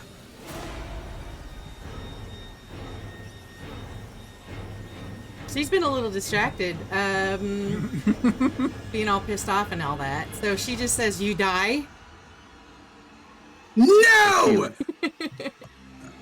Finch, you watch as one of the beings, or one of the mechanical contraptions that is floating around, immediately strikes out with a this kind of a line of electricity.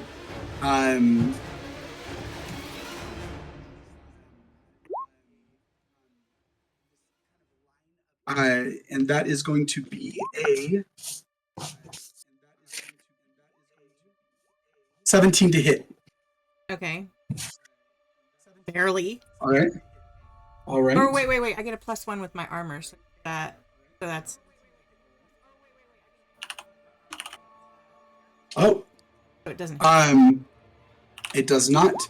You watch as the electricity, the beam of electricity immediately lashes out, and just as you see it coming towards you, you dodge just out the way, and the beam hits against the rock, the stone flooring at the bottom, or that you are standing on. You watch as kind of chunks fly up, as there's now an impact crater where the beam found purchase on the stone floor.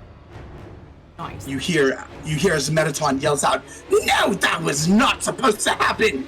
Get it right!" With that, he turns over, and then you hear him call out, "Now, what is the king's full name?" You watch as, once again, lights appear over each of you. Finally resting on solely you, Ragnar.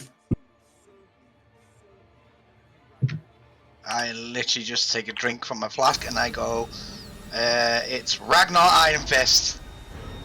No! I am the king. All right. That is a natural 20 to hit. Oh. So a total of 24.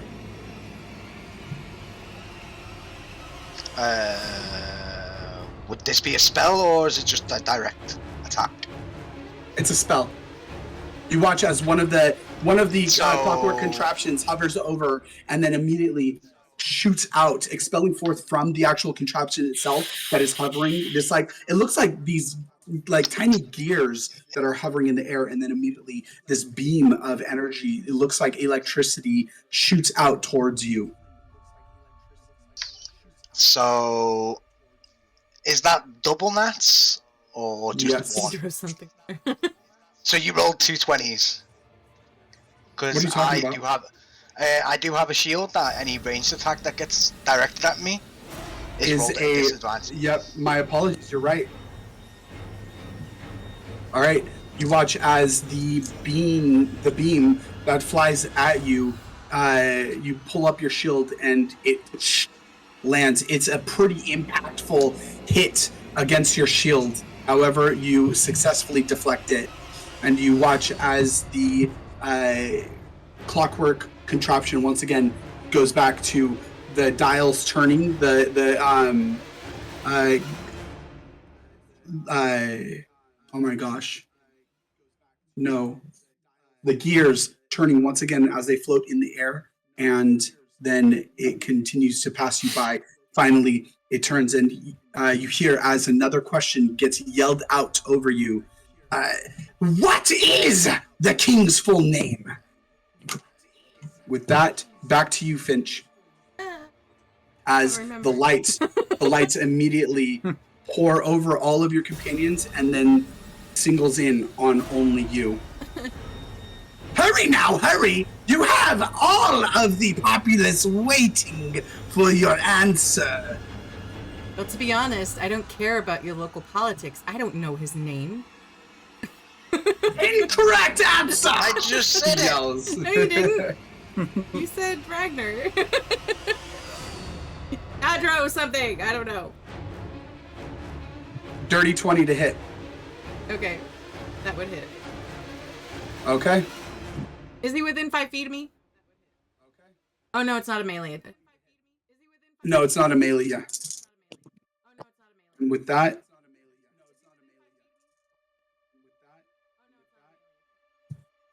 18 damage as this beam of electrical energy immediately gets propelled forth from this little contraption, these like gears that are turning, hovering in the air, and you watch as the beam immediately gets expelled forth and finds purchase directly on your chest. You feel as electricity emanates all over your body, shocking and singeing you. Beautiful. With that, Now she's really mad. you hear as Metaton calls out and says, "Do you see, everyone? It's apparent they don't know anything about us, yet they invade our home, they invade our territory, and they wish us only death." With that, Finch, you are up, followed by Shadin on following, and Violet on deck. Okay, I would like to stop the drone that has the residuum and bring it back to me, so I'm gonna throw out my grappling hook thing at it. Okay. I can grapple.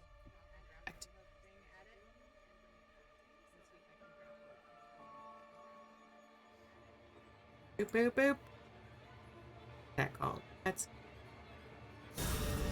nature's... No. Hook shot. There we go. Okay,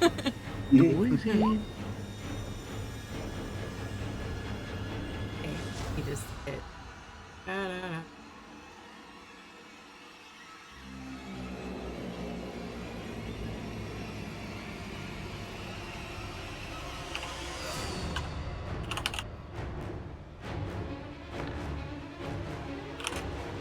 $28 to hit.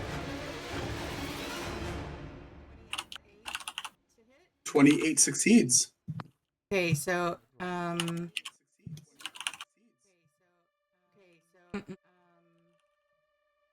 so I'm going to grapple the bag residuum and bring it back.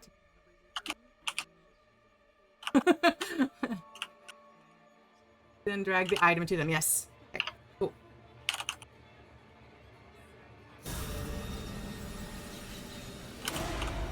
Okay, so you watch as the grapple hook immediately extends forth from your bracer and your fist, and you find purchase on one of the hovering gears, and you pull it in towards you. You now have one of the gears. With the residuum bag. That was after. Yes. Okay. Yep. Okay, so You also have the gear that the bag was attached to. Oh, okay. So, what can I do with it? What's it look like for real? Is it just like a bunch of gears? And Very tiny cogs and wheels that are currently like spinning in your hand. okay. You feel this kind of energy pulling it up, trying to get away from you, but it's completely unsuccessful. You are holding it, and you have the bag as well. Okay. Um, So I remove the bag from it, and how fragile is it? Something that I could like crush in my hand or put it under my boot? make a perception check.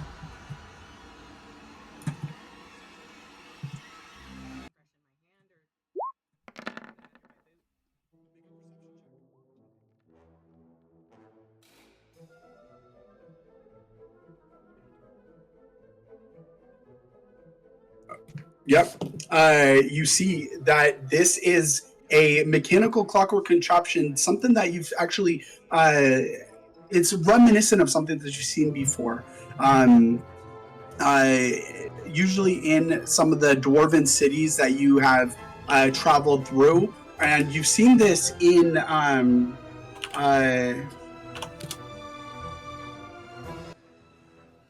we go.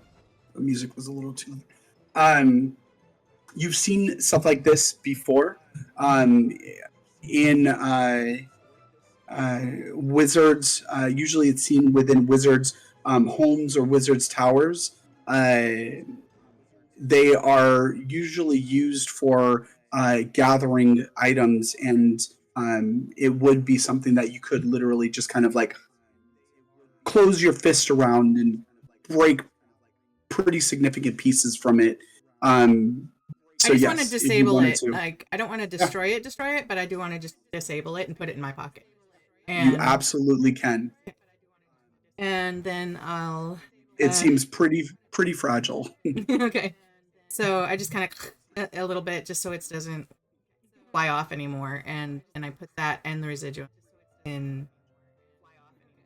Okay. All right. You successfully have the clockwork contraption and the residuum in your pocket.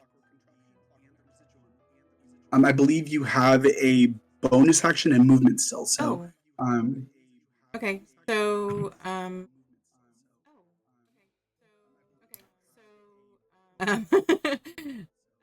so I have. So can I can fire my bonus action. bonus action? That would be, yeah. Oh yeah, my bonus. While you're looking that over, John, could you actually turn the music up? And then in the my settings, you should have a master music volume for yourself to turn that down if it's too loud for you.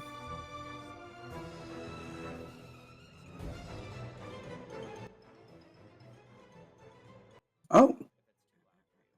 Oh, wait.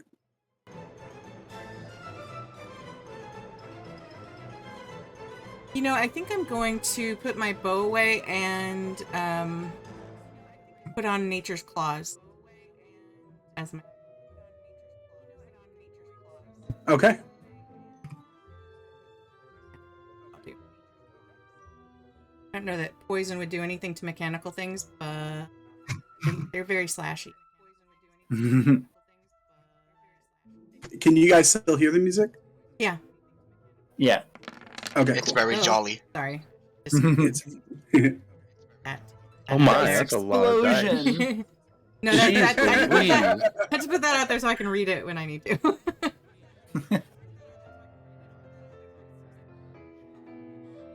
And beautiful.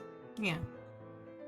All right. As you do, you put your bow away and pull out, and you see these giant claws that are emanating from the kind of bracers and hands of Finch now. Beautiful. Do you want to move, or are you set? If I can move to a place sort of behind whatever. Metaton. Metaton. Yeah. You see before you a platform that's rising up from the center, kind of in this room. But yeah, wherever you would like to move.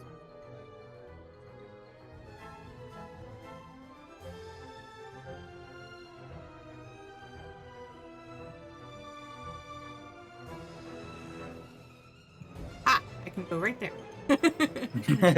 Just fire. All right. And then rushing over, after you put your bow away, rushing over, you find yourself planted right behind Metaton, staring face to face with a water clone of Calibrin. Hey, girl. Looking juicy. With that, it is Shadin's turn, followed by Violet as a cat. Shadin is going to try to break free and is... We just lost someone. No, it's Hydrabot.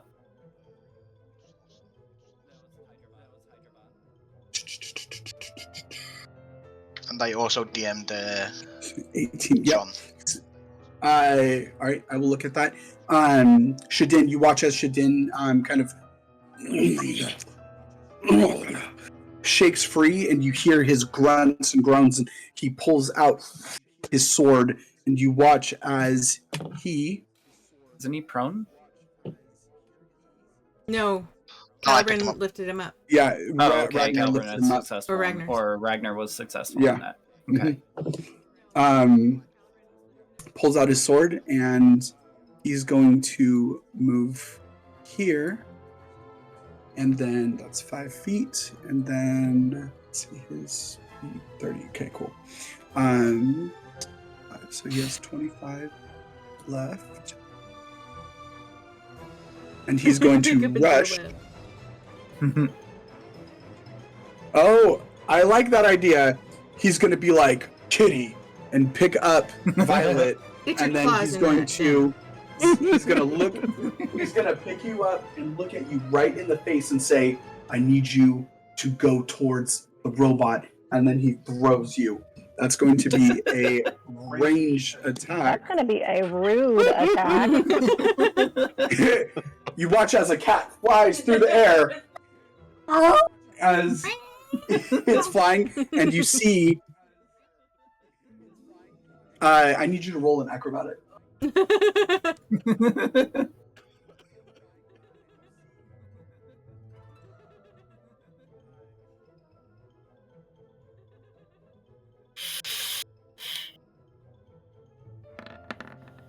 Ah! Six All is right, not horrible. you land. Yep, you land on. Am I Metaton's head. charmed though, or Yes, you are still charmed. so what am I doing with his head? Lick him? So maybe the Shadin rude doesn't know. being thrown rudely might, give you another chance to break through. And that it's your turn. That Oh, you are charisma throw as she tumbles through the air at him. Yeah, do another charisma check. No. She flies through the air. You do land directly on Metaton. However, you are still charmed, and Now she's gonna lick immediately- him. right. Shadin ends up right there. Let's see, what does he have? Right. From spot. I know he has that fucking epic mace. Yes, but he already used his action. So he's just going to hold his turn. With that, Violet, you are up with 4B on following and Calibrin on deck. As Shadin rushes up, he goes, "It's okay, Kitty. I'm right here." That will be his turn.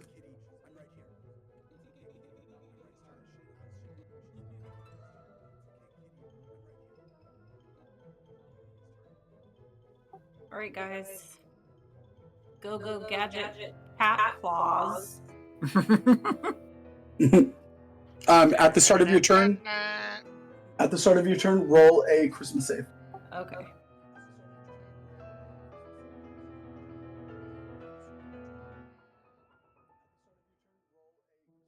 Cross your fingers, guys. Woo! Oh no! Oh my gosh. Unfortunately, you feel the sense of your mind trying to clear, yet it remains foggy. You do not successfully This is what Cat Violet's gonna do. Cat. There we go. New name. Atlet. Yep. So I'm going to sit on this thing's head and start licking my paws.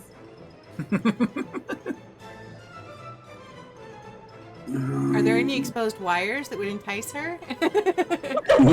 She's still charmed. Is she like incapacitated and knocked out? Cause she's just No. You are actually going to do me a favor. Roll a d6. Okay. An attack one. She's gonna latch onto Shadin's face. I know. That would You be threw me, amazing. how dare you? Now, is she like a cat or a kitten? Because one has claws and one has scalpels. Right? Okay. that's not a lot. Seeing Caliburn, for whatever reason, as you see the tusks and the greenish skin, the light green skin, and this tuft of hair that sits at the top in this like luxurious looking ponytail, it draws you to him. Thank you. Move towards Caliburn, and you are going to attack him with your cat claws. Oh, dang it. Is this the water him or the him? The him. Okay. The him. Do I need a roll? Yeah, make a melee attack. plus Oh, no! plus 0 plus 0 to hit.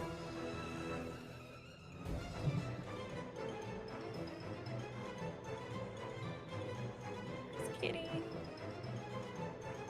Oh my gosh. Don't panic. It's impossible. Please don't kill me. She could hit a nat 20. Niners won last night? Yes. Oh no, he's gonna punt you. Does that hit? No. Out of love, it does. Right, you You watch allow as- it. She scratches at my armor, and I'm like, "What is this cat doing?" Bad kitty. It's not Bad- scratch, bad it's kitty. more like when when cats slap things. Cat knock them scratch down. fever. That's what I'm trying to do. Caliburn's like ready to engage. She sees this cat walk over and it kind of rears up, just goes, paws at him. Exactly. Yeah, I have 23 AC, so that's gonna be a no. Sounds like catlet style. Slap So you hear as Shadin goes, "No, bad kitty, no!" Immediately, Violet, that is your turn. It felt like that was my turn. You're up with Caliburn on deck. Alright, well, since I am prone, Cat I on a guess I'm stick. just gonna use my action to get up. Okay. And Well, that's your movement. That's your movement. So that's you my still have an movement? action. Yeah, you still have an action and bonus action you can do. not close enough.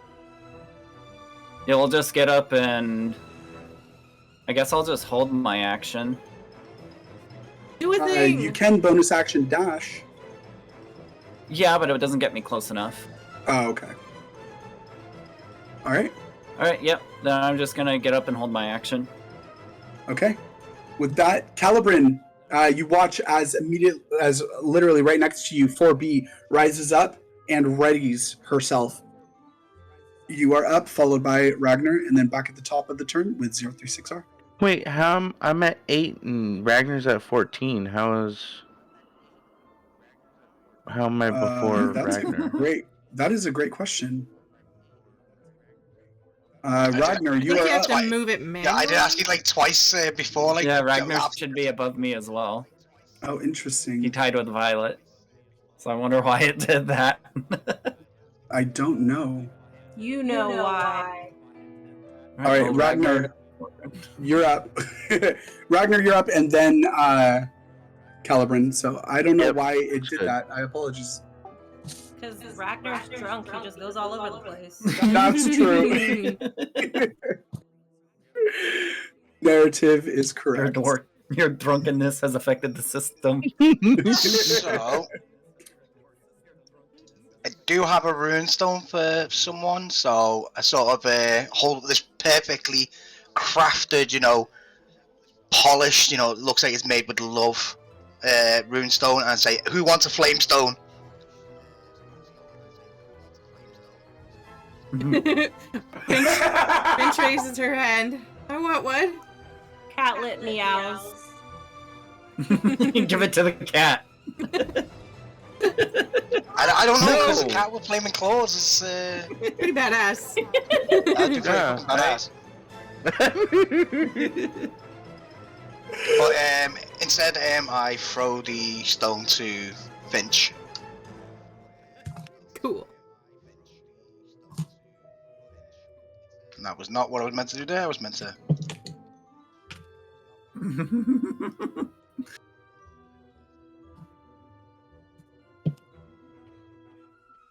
Okay. You watch as a runestone goes flying, arcing through the air, Finch, as you reach out and grasp it in your hand. And then I just crush it, right? Get it to work. Well, you crash it against the weapon that you want. Oh, well, I'm wearing the claws, so. Role play this out. Okay. How would So- Finch? So I'm standing there, who wants this? And I reach my hand out towards you, like, over here! And then I just yeet it. Meow. And I just, like, smack my hands together like that. And watch as the flames Violet rolls erect all over the claw. interception. 3d6 flame attack. Hell yeah. Very beautiful. Immediately, as you smash your hands together, catching it, you feel the energies of the runestone begin to affect your physical being, the actual shape, and what your body is emanating. You watch as flames immediately erupt over the claws and over your hands. Beautifully Right, done. does it have negative effects? Nope, doesn't have any negative effects. Yay. I mean, do you want to roll just for shits and giggles? See what you would have got? Nope. Mm-mm. In a hypothetical Keep world. on walking. In the multiverse, Multiverse. there is a universe where Finch did get affected by negative effects. Yeah. Well, And roll became roll a a variant. d10. A d10? Yeah, roll a d10. Okay. Then became also a cat. A 1. Oh shit! Yeah. Roll a Transform. d6. No, wait. Yeah, roll a d6. What's with A the one. ones? She would in the multiverse. She would turn into a cow. Oh my god! Nobody's touching A my cat teeth. with flaming hooves. Cat cow combination. Nobody's Ew. touching my teeth. Okay. Not like that. No milking the Finch cow. Right, We you would needed see a 4 Shadin for the dive cat. in. Jeez. Yay, I'm glad we're not in the I will multiverse. hold. Yeah, I'm gonna hold my bonus action though. All And right. save that to protect someone if they need be. All right. And that is it for me. Well, who are you going to be focused on protecting?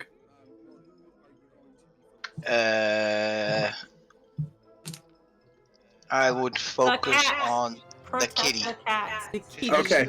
Yeah. Good choice. Did anyone see the puppy? Mm-mm. No, did someone bring up a puppy? Somebody got a Nobody's puppy. seen the puppy? I put the puppy on video for like 15 Oh, your to camera's 20 You're on. not on camera. Yeah, you're No, not I in had it camera. on. Oh, I turned it weird. off Didn't again. show up. It didn't show It up. never showed up. Yeah, I always have my camera on. It There never you shows. are. There we go.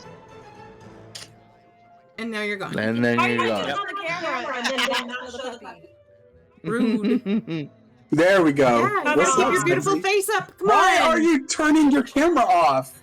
Hey, Oh Mom my now. gosh. Oh All right, my. Calibrin. Stupid. Calibrin, You watch, or you hear as that happens Stupid. right next to you. You watch as the runestone flies over to Finch, and she smashes it as she grabs it, and flames erupt on her hands. With that, Ragnar readies himself. Calibran, you are up, followed by Zed back in Iron Master, and then 036R. Don't do that to me. So I point my sword at Metatron. I ask it, like, what city does my mother hail from? Metatron immediately turns to you and goes, "Kss, kss." You see sparks kind of flying out, and you see as the gem on the back begins to glow. I don't know. And I rush it. All right. Awesome. Are you using your mantle again? Or how are you rushing? No, I'm just gonna go up and make 3 swings. So I just charge right. at it with my sword back and just. We might need Beautiful. the green guy. Do you want me to bring the whole building down? Because I can do that. I already tried. I mean, you guys have done a pretty good job so far of bringing it down. So Keep in mind, we haven't gotten the map to the sewers yet either. Oh You're yeah. talking with or without gaseous form. Huh? Who's No. farting? Okay. Who has the flatulence? What?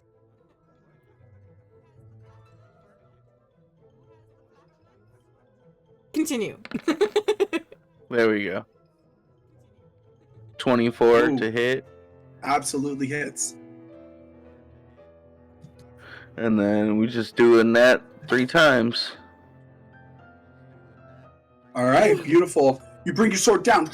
You watch as the blade trails with this kind of coolish looking, Nice. like sparkling blue trail of water. First, are you aiming at anything specific or just? I'm the still body? going for that gem. I'm All right. trying to get to that gem. All right. You absolutely hit at the gem, and you once again hear the sound of this cracking and splintering as the gem continues to kind of crack. You literally watch as the first swing chunks into the gem itself, kind of deflecting off of the gem, and you watch as a piece cracks and falls off. You then into the second swing, and you watch Calibran as the blade arcs through the air and finds purchase once again on the gem, and you watch as a large splintering right down the middle of the gem breaks in, and then the third swing, you watch as the gem dislodges, falling to the ground. You immediately see as Metaton rises up, and this was not what I was promised.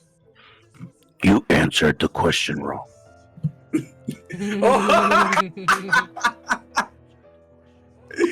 And he turns to you. I said play by the rules or you'll die. With that, was there anything else you wanted to do with your turn? I believe you have a bonus action still. I do have a bonus action still. And I could...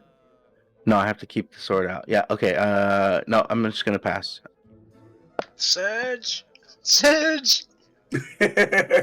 No, I've been using that too liberally. I need to save it for dire situations.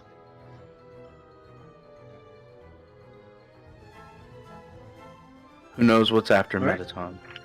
Right. With that, back in Iron Master, Zed, Zed, how are you waking up? Still asleep within the interior chamber, the secret room that Gort Brighthelm had opened up for you. You find yourself kind of coming to. Tell us what you're doing.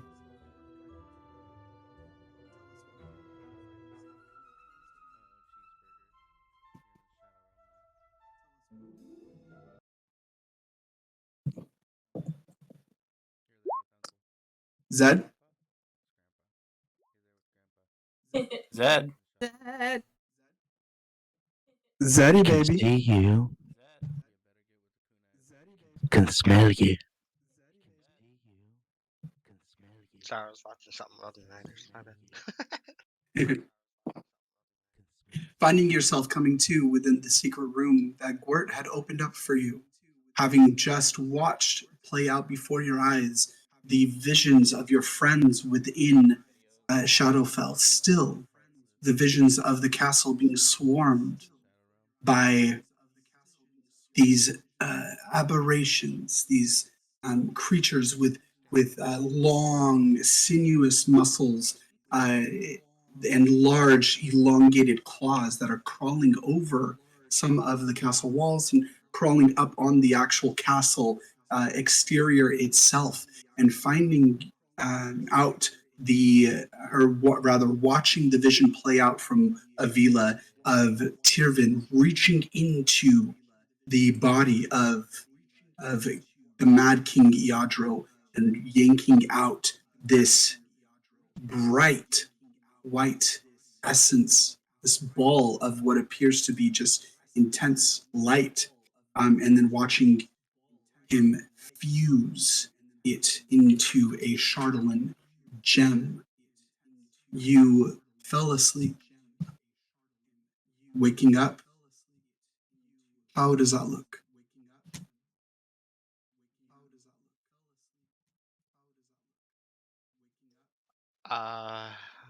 Zed wakes up very slow, Okay. realizing that he was that tired and just is continuing to enjoy the bed just a little more Okay. as I take a deep breath and I breathe in my awakening and kind of take a peek around the room because I didn't really gander too much. I just went in and laid down and passed out. Make a perception check for this.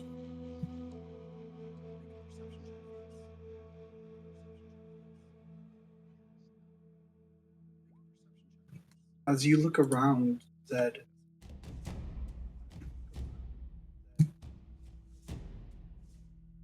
waking up,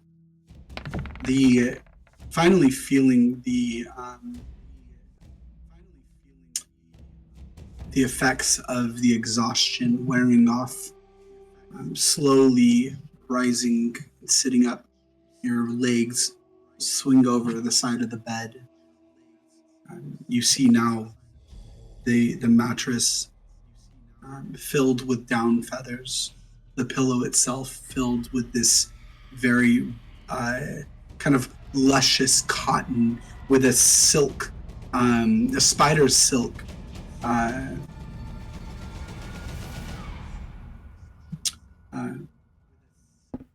pillow case on the actual pillow itself. The bed is this very dark mahogany wood that has been crafted with these large kind of knobs at the end of the frame of the bed. You take a look around, and it seems that there's been a plate of food that has been laid out. You see a tray of meats and what looks to be fried, sizzled bacon, still crisp and sizzling a bit. You hear the kind of subtle pops from the oil. A large glass of what appears to be milk has been placed there, and various fruits, and a large piece of bread that has this light glaze on the actual bread itself.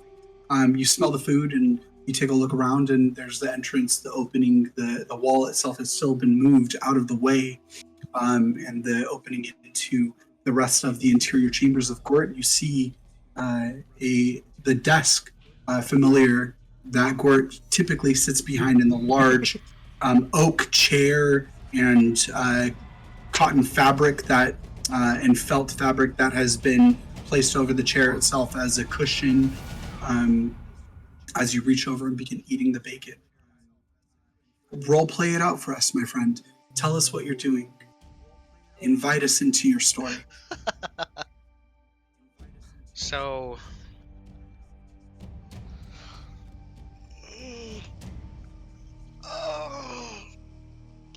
oh goodness, wow.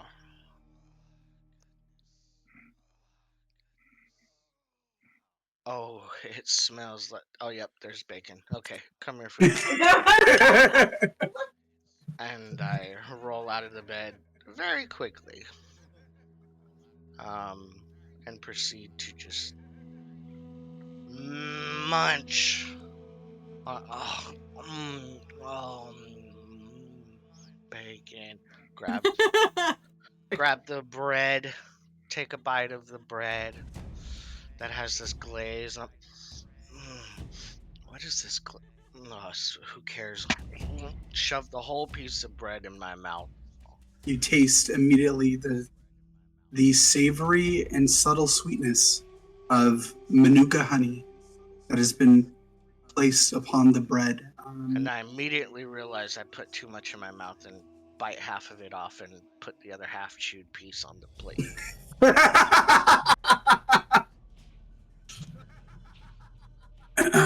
All right. So I'm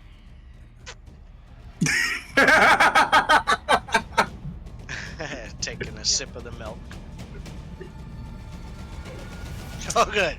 So It's good. I intensely act creamy. like there's people watching. I'm like pointing at the food. So good. So good.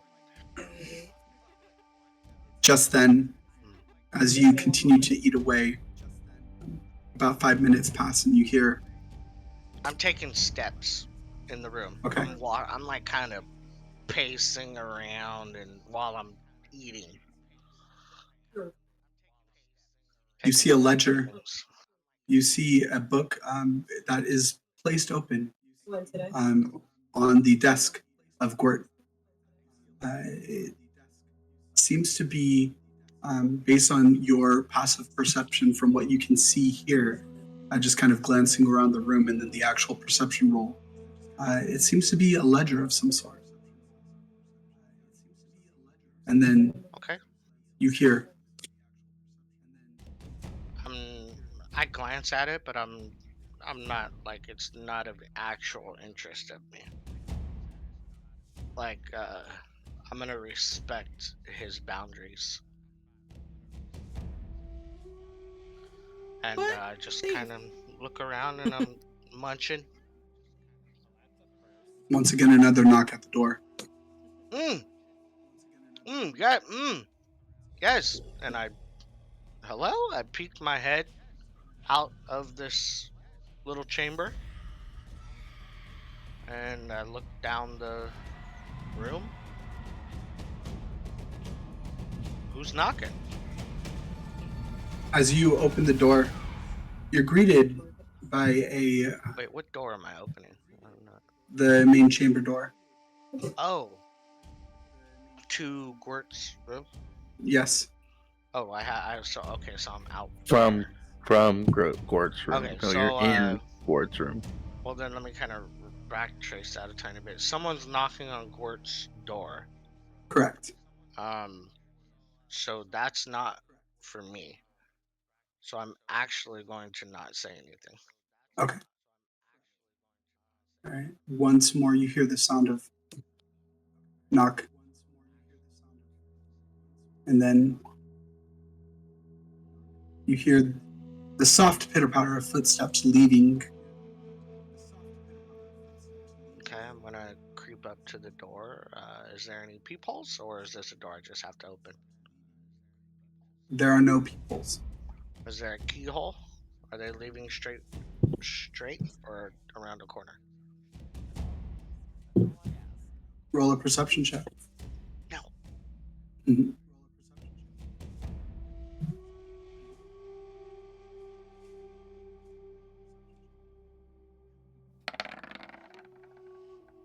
As you gaze into the keyhole,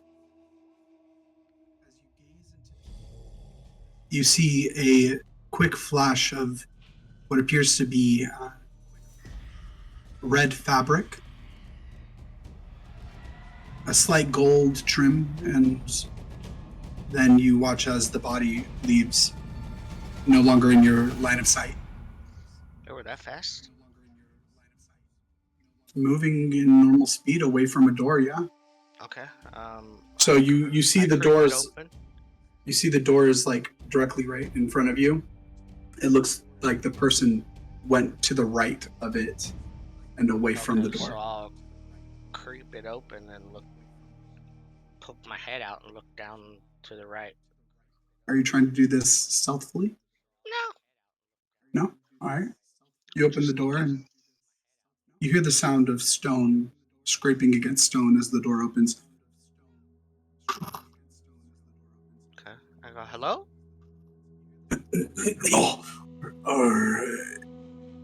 You're not Gort. You're Yes. Right. Who are you? Well, who are you? Do I notice them from any of my encounters that I just had? No, you do not. You see standing before you a salt and pepper beard that is braided down to the middle of the chest of this dwarf, standing roughly about 5 foot 2. You see a bald head, completely like glistening in what little light is within the interior hallway leading to Gort's chambers. You see a large red cloak of very, very thick fabric that is draped over the shoulders, and clasped together, covering the majority of the dwarf's bodies. However, the feet, you see he's wearing what appears to be military-style boots, similar to some that you saw the guard captain, especially Merrick, who you ran into yesterday. So you know that this dwarf has some clout. But that means absolute jack shit to me right now. So who are you? I stopped. He squints his eyes. I stopped chewing and where's Gort? Well, I was coming here to see him myself. So I ask again, who are you, human? I just kind of look up for a second.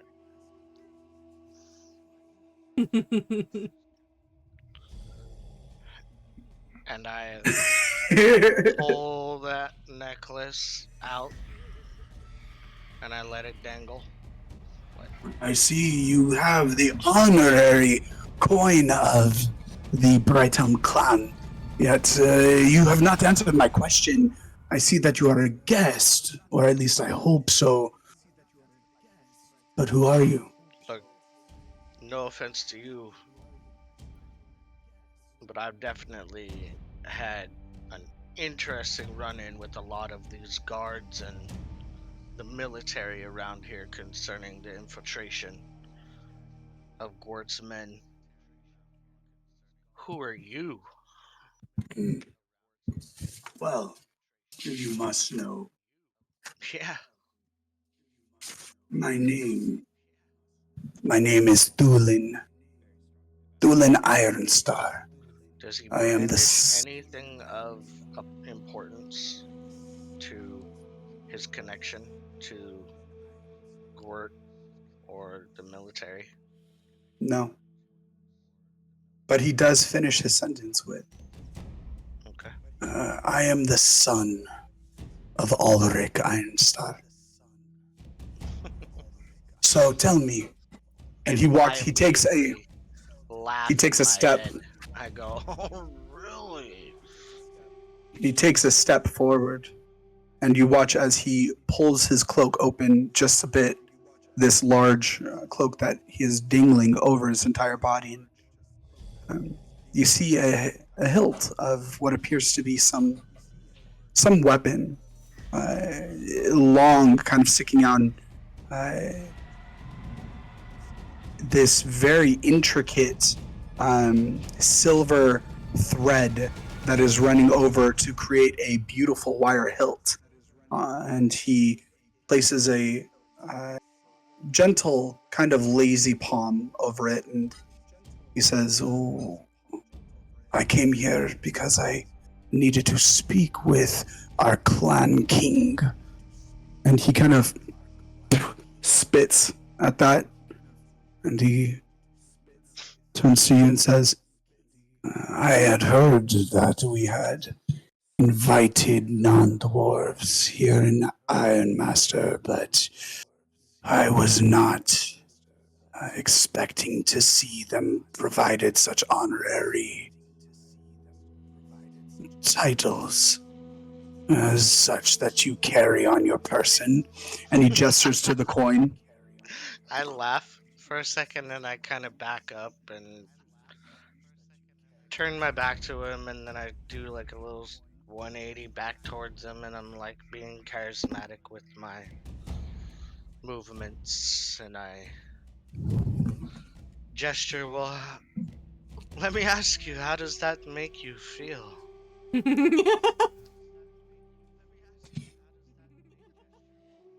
He takes a breath, and you watch as he kind of like As I straightens say up. that, I kind of flap my cloak to the side and I brandish. Oh, well, it's actually there across my back, so you can see the pointy end sticking out on my. Okay. The bladed portion. Yeah. Yeah. And he kind of straightens up.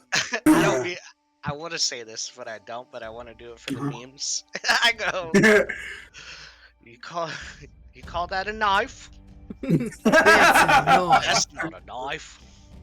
It's just a knife. No, okay, good. He kind of straightens up and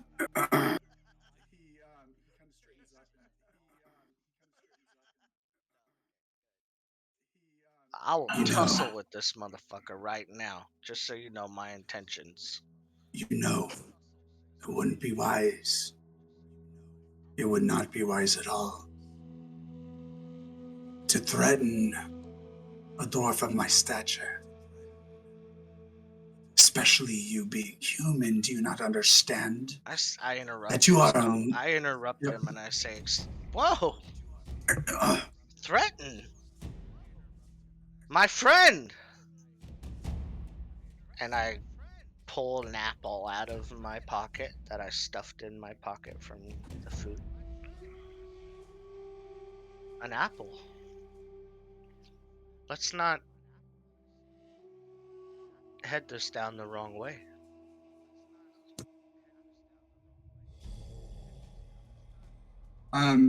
You're holding it out. How are you holding it out? I have it in my hand and I throw it up into the air a tiny bit and I pull my blade out real quickly and I let it land right on the pointy part. And then I point it out towards him and extend it to him. and I say, eat. Let's find Gort. You have questions. Let's get some answers.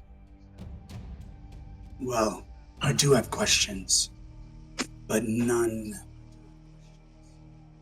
Concerning me? concerning you. Oh, okay. Well, be on your way. Am I in your way? Do I need to step out of the way? Do you need the room? No. You are nothing but a nuisance anyway. He turns around and he begins As he starts walking to walk away. away, I will. Just like his father. Mhm. He turns back. Are you still holding the apple out? yeah, for the sake. All right. He rolled a 23 as he throws a dagger directly at the apple. You watch as the dagger takes the apple off the tip of your knife and embeds it into the wall right next to you. His dagger, the apple on the dagger, embedded into the wall. And he begins walking back up to you, now gripping the handle, and he says, "You want to know about my father? You want to know about Ulrich Einstein? That was nothing but a fool's errand. He was weak. Just like Gwert, just like Avila, just like everyone here in Ironmaster. Letting you fools in." He spits at that, and like he's kind of like coming up to in your face, and you can see now spittle as he's speaking, kind of spraying out of his mouth, covering portions of his beard now, and he's like, "They don't understand what it takes to truly lead." Is there a way to... Because my chain is out, Mm-hmm. and they said I can utilize it to communicate. Yes, you can. Is there a way that me getting him aggressive, I can activate it so it's being relayed? You may. Okay. So I do. It's a concentration. Okay. Can I do that concentration and still obviously have a conversation with this man? Yeah. Okay. So I'll activate it. Well, I'll activate it in the motion of tucking it back into my Okay. chest. And Who are you? You have to send the message to someone. oh, it's not something that can just actively be relayed. No, unfortunately not. Okay. So how does this work then? So you point your finger toward a creature within 120 feet of you. However, this has been empowered, so the spell can travel up to a mile. It's not blocked by any barriers, not blocked by anything. It can go pretty much through anything. You have to concentrate on it, and through what you hear, you can relay the information, but you still have to be focused on a specific individual that you're sending the information to. Okay. I want to send it directly to Gort. All right. As Thulin is Thulin, TH. So he's relaying his words, okay? Yep. You begin to concentrate and focus on Gort. You feel the trinket, this I say coin. his name. I say, Alright. Dolan, you say. Yes! Now listen here, you filthy human. You are never your kind was never supposed to be allowed in here. It is because of you and all your wretched friends that everything here in Ironmaster is falling apart. If you understood. Are you blind? Or just stupid? You dare insult me! I mean, how do you come to terms with your direct feelings stating that you believe this is our cause? This has been happening in your city prior to us even getting here. Have you not seen what we've done for your city? Have you not seen what my father has done to this city by allowing you in? Okay. By allowing all Whoa. of you in. Look, Trulin. Did you go down in the mines? Did you witness? Did you witness Tyrvin? Let me stop you right there. I don't even know why I'm speaking with you. Okay. Just remind me one more time how you feel exactly about Gwert Navila. Weak, pathetic, and useless. Nice. Okay. Their leadership, as apparent with inviting you in and giving you an honorary token. You know, I apologize that this rubs you the wrong way. It does. Oh, now the human apologizes. How quaint. You see, it doesn't matter anyway. So what's your plan? He spits at you.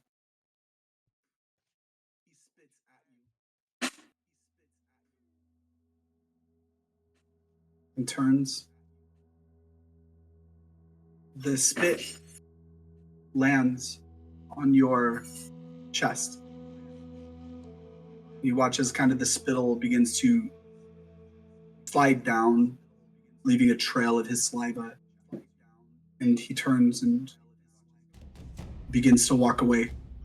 And he calls back out and says, "If you see Gwert, tell him I'm looking for him. He knows where to find me."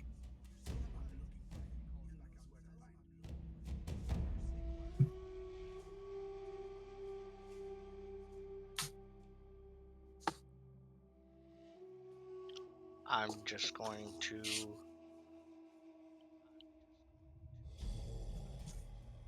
let my better judgment take over here.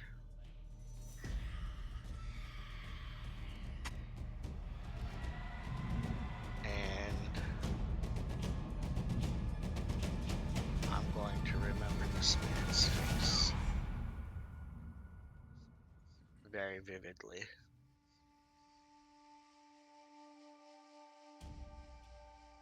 And I go ahead. send the message. You immediately hear Gort's voice in your mind, like a whisper.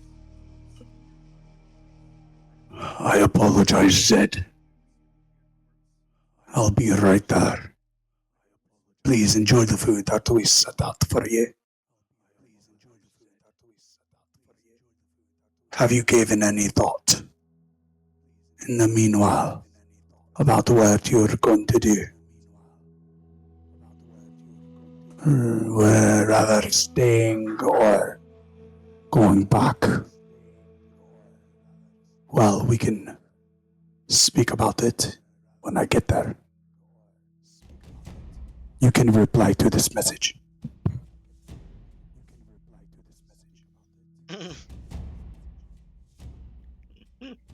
I just say I'll see you when you get here.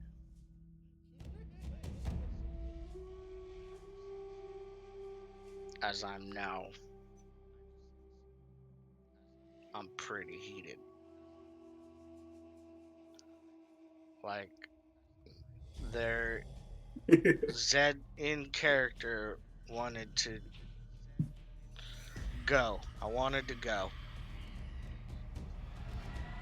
Wanted to do it.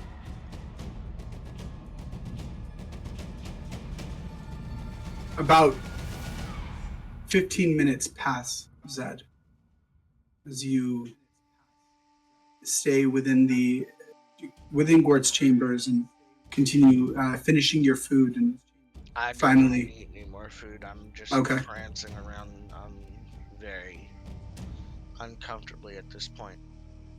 Finally you hear the Brush off stone the door. spit on my chest. Finally you hear the stone door to the chambers interior open up, and you watch as Gort, dressed in his in a simple leather tunic with a large anvil on the left breastplate, kind of burned into the actual leather itself, and just wearing a white cloak.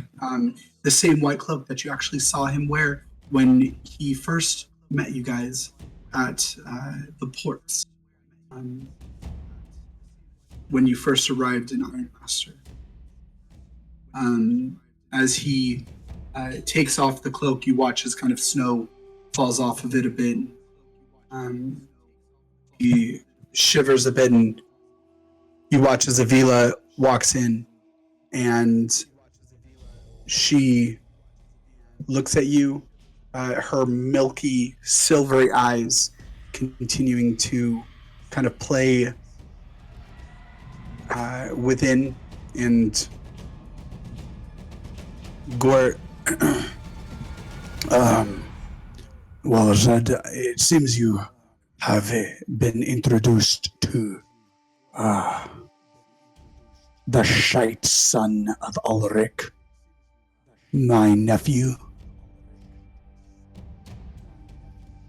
I apologize for his attitude. He has not welcomed the changes within Ironmaster that I am trying to establish. You see, it has seems been... to be a common theme, Gort. Oh, I quite understand. You have to understand, though, that dwarves are not prone to change well. Look, my friend, I'm just gonna cut to the chase here. I agree with you in regards to your, the change and everything does not sit well with your people. We're not intentionally here to bring that to you and your people. Trust me, we will be out of your guys' hair as quickly as possible.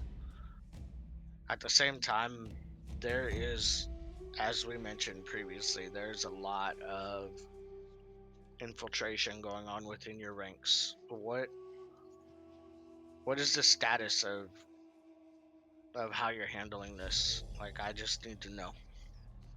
Well, I have men that I do trust that are on it, on top of anything that you can provide.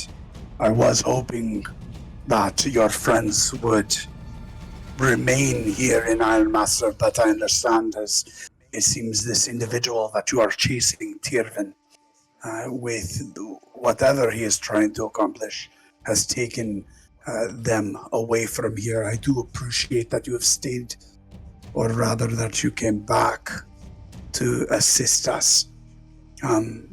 But truth be told, Zed, I don't know anymore who I can trust.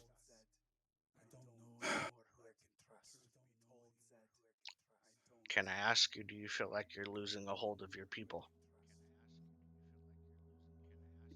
There's this long, tense moment where he just stares at you, and then he kind of averts his eyes, almost like he's seeing something that you aren't seeing. And then Avila interjects. When change begins, It is quite often a painful process. Very rarely does change happen without some breaking.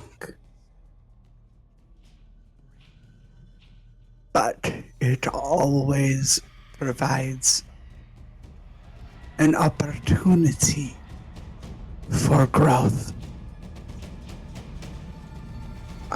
To answer your question, yes.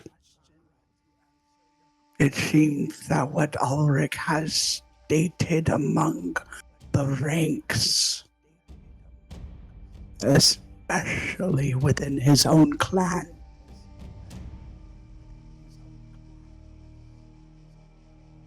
a division has happened.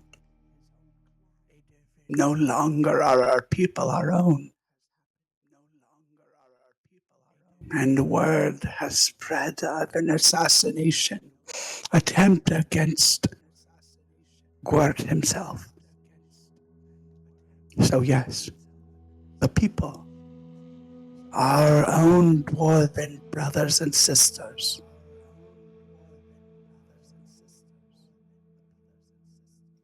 have fallen away. It's alright, it's not something that I was wanting you specifically to deal with or your companions. It's something that happens. But with if we can... power comes great responsibility. Truer words have never been spoken, said. Now, on to other matters. As this is a burden I alone must bear. We have the ability to send you back to your party. Should you immediately go, we will send you off with fares that would aid you in stopping the menace that is Tyrvin and what he desires to bring about.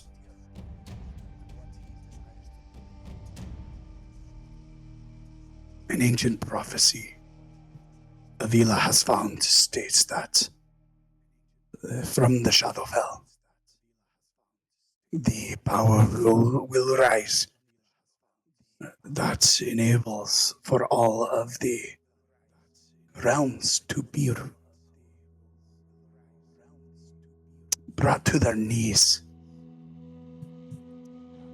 If you stay, which I'm not going to lie to you, said, I will never lie to you. If you stay, which I need, Avila interjects, we need. If you stay, we can absolutely use you to investigate some of the shipments that are being brought in. I have people on it already, but as I've stated, it seems that more and more many of the citizens are being drawn away. You look into the shipments, look into the consulate offices. I can provide you the names necessary for you to begin your investigation. But the choice is yours. Well, Gord, I've given this some thought.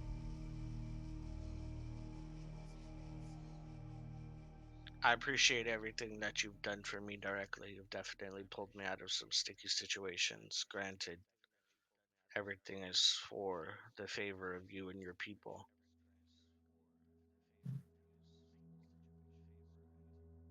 I, however... Is also avarice. Shut up. Sorry. Everyone is avarice. Oprah comes out. You get an avarice. You get an avarice. You get an avarice. Riley's Alvarez! Sorry, Zed.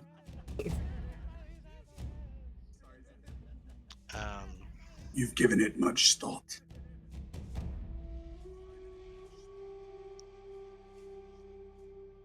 There is a side of me, I'm just gonna give it to you straight, that does want to stay and help protect your people and find out what's going on and protect you. However, I have been away from my people, my friends, my compatriots far too long at this moment. The battle they are fighting, I know of, and I just pray that they are okay, and I know they need me.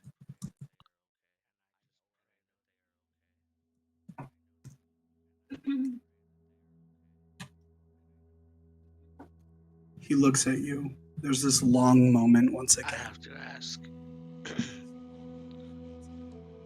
is there any way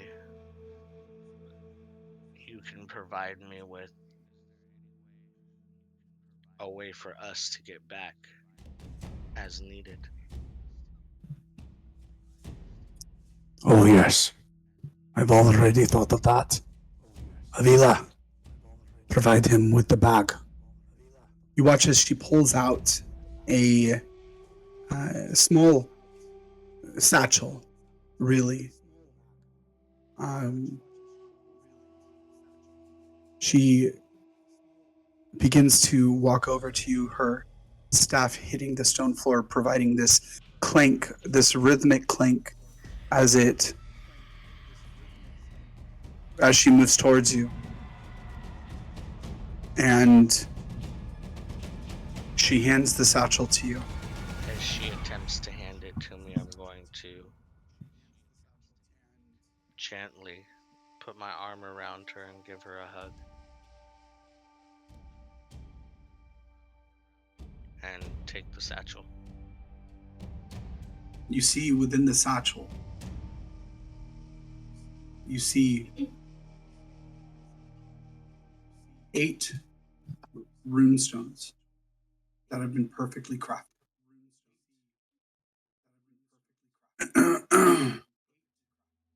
She says, each of those will provide you and each of your companions a way back to Iron Master.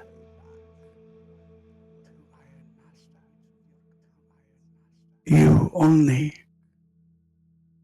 have to concentrate on the stones themselves, and they will bring you back right here.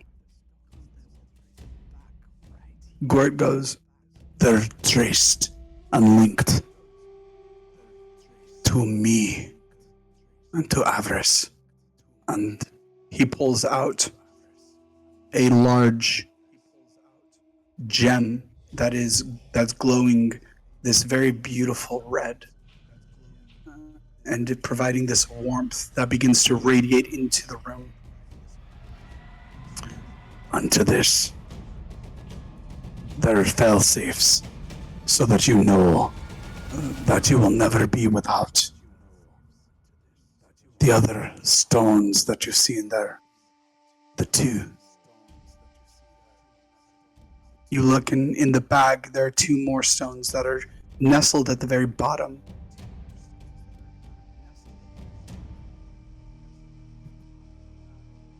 One is a fire rune. The other provides the power of the lightning at your disposal. We've also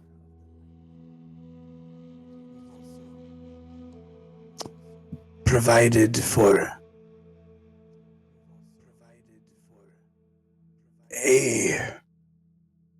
an escape of sorts in the event that you need. But I want you to understand, Zed, from the bottom of the forge itself, I thank you for all that you have done, and I thank your friends for protecting us. As he's thanking me and continuing his conversation, I put my hand on his shoulder. I say, this will not be the last time I see you.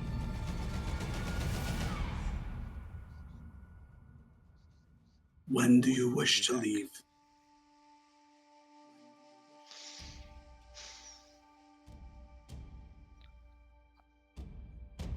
Pause. I don't know how to like hold that thought for a second. No.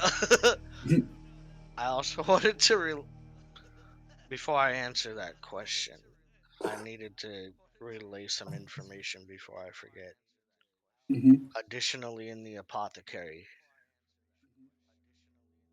there is a trap door that leads you down into a cellar, a dungeon of sorts. There is a disgusting creature down there doing all kinds of sorcery. It's bad. He's linked directly to Tirvin. This is going on within your city, my friend. You need to rally your most trusted people and keep them close to you. I am telling you this.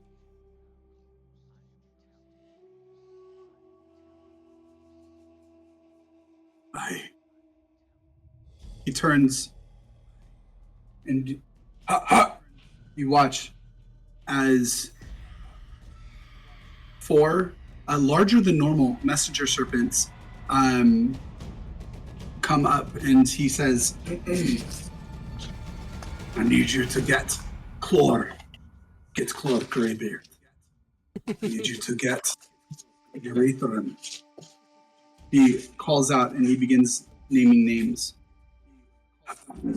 Barizamora Hammer Center. Bring them here. Ensure that no one knows of this.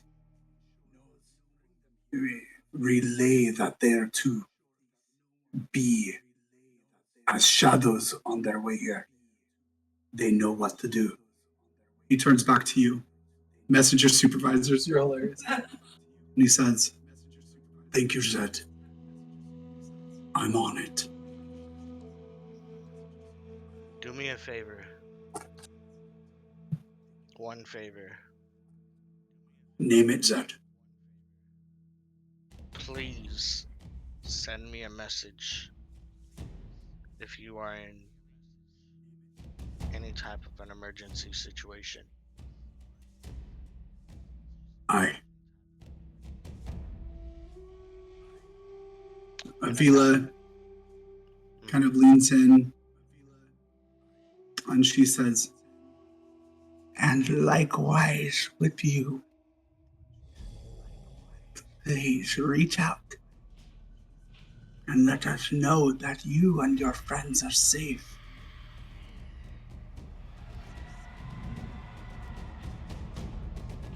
I will definitely do my best. You and I both know the area and the place that I'm going is. And I just shake my head.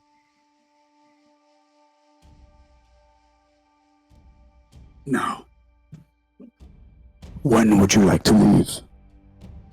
And fuck that tooling guy! Save his Avila, neck for me. Avila, yes. Fuck him.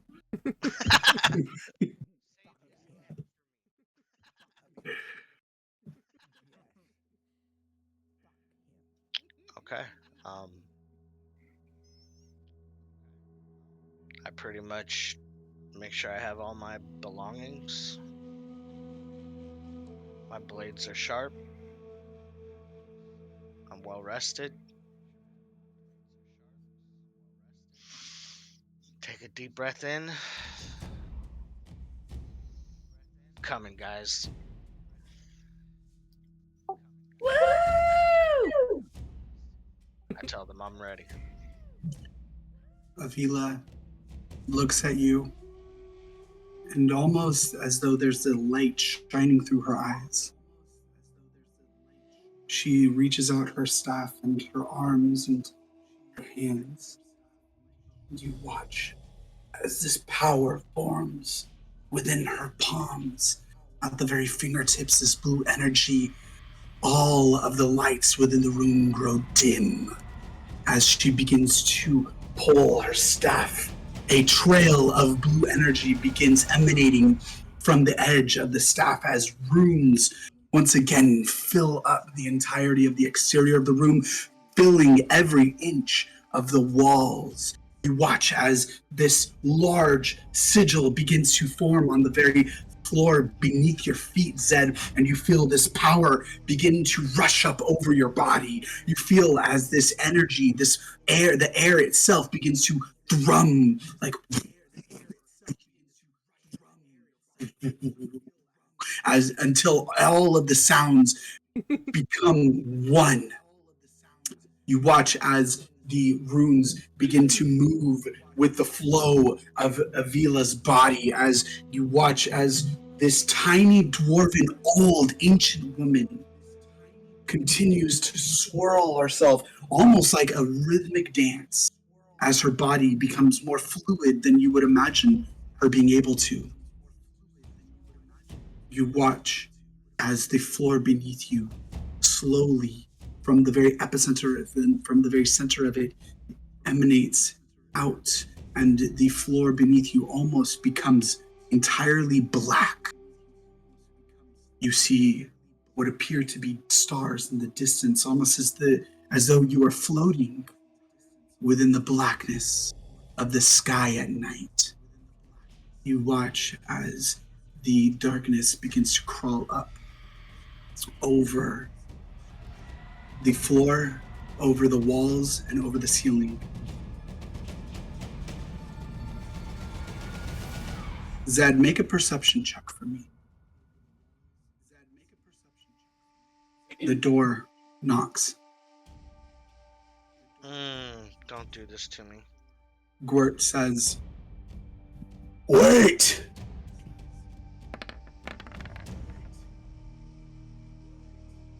The door opens as you begin to sink into the blackness. The stars surrounding you are bright Can I and see brilliant. the door and everything? You fall. This rushing sensation covering your entire body, almost like you are being whipped.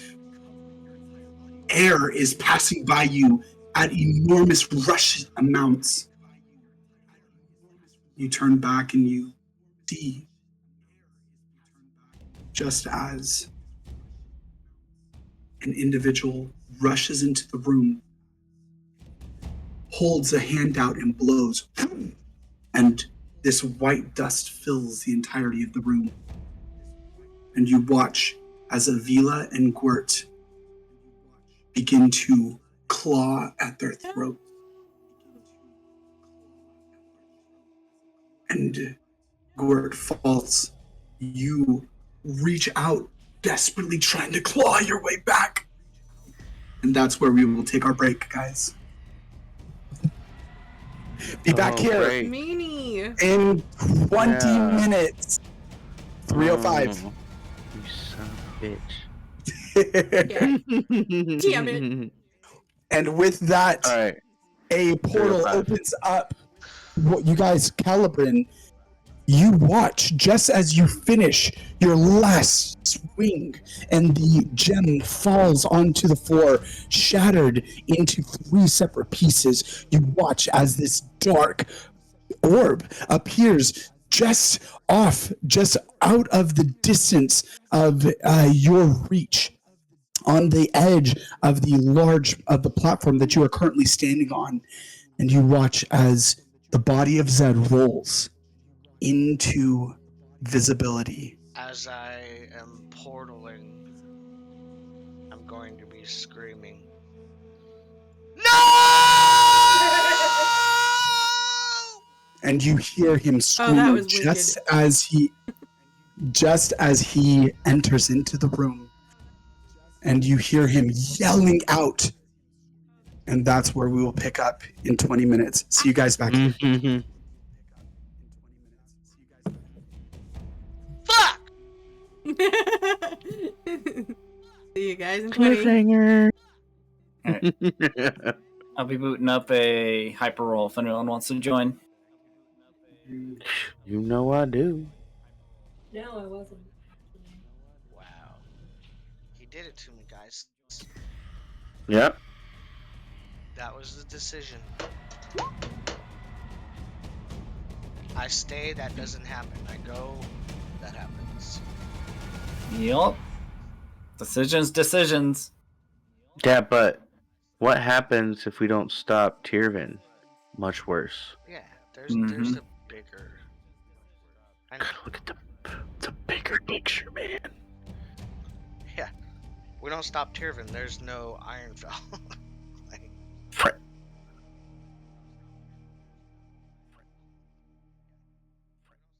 all right. See you guys in 20. Alright, see you in 20.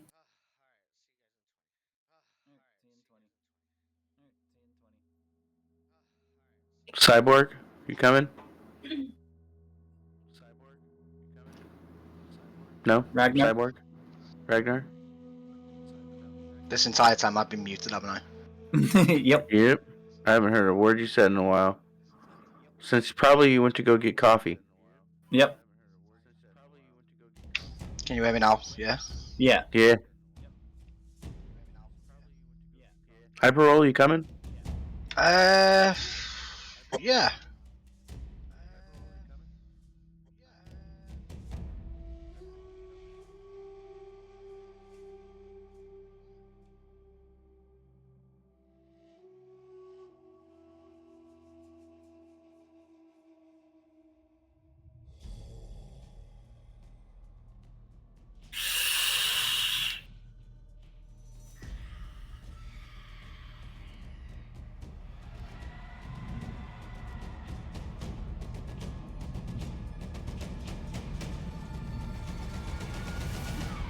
Also, did you enjoy what I sent you the other day, Danny? And chili. I remember seeing it, but I don't think I ended up Not clicking on it, and then I forgot. Oh, I wasn't sure if you would want any cheese, so I didn't put it together. Do you want more cheese than that? I think the DM will still be there, like, if you check. Yeah, are you talking about the screen cap from your first place win? Yeah, my first place win with 5 characters. Well, Nice. you got a I'm- 3-star Cho, 3-star Free- Zach. Yeah, 3-star Zach, 3-star Yep. Machogaff though was on 11k HP, man. Oh, so good again. First, literally first thing, like, got him out straight away, first turn. Like, the first thing I got. So he was munching the entire time.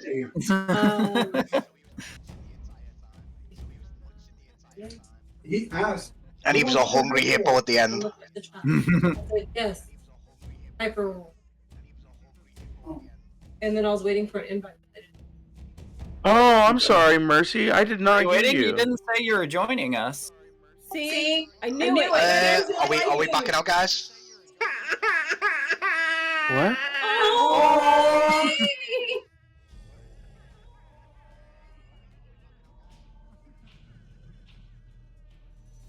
You guys can start. I already started one. Okay, sorry.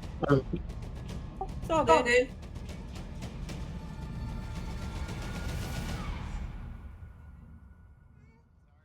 What is everybody going? I'm going Academy. Oh, for fuck's sake. Why? Is that what you were doing? Yeah.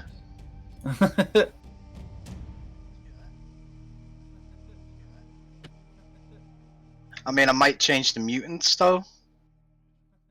Depending on how things go. What's Oh, good right now on YouTube? it wants me to go sniper, so I am going to go sniper. Randoms. Good morning. And it stopped you. What stopped you? Divinity. It was a real serious thing. What? Because I was gonna say the same thing. Love you, baby. I love you too.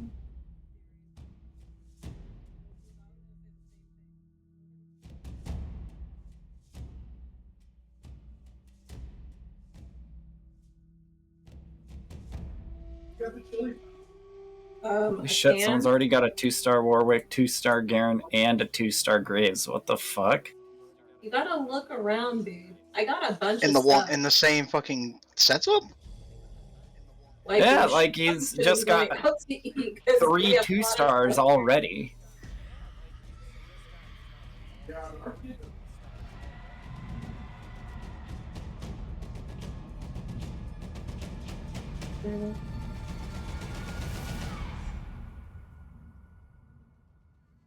What are you making?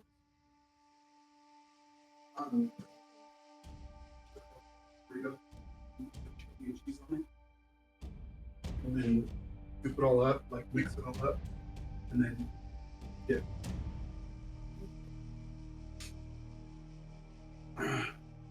Holy shit! Yeah, he has. Oh, you're fighting him right now? Hey, quit tripping. What do you think happened? They got attacked. And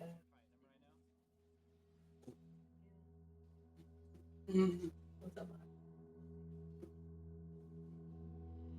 Jeez, don't ever get mad at me for dropping.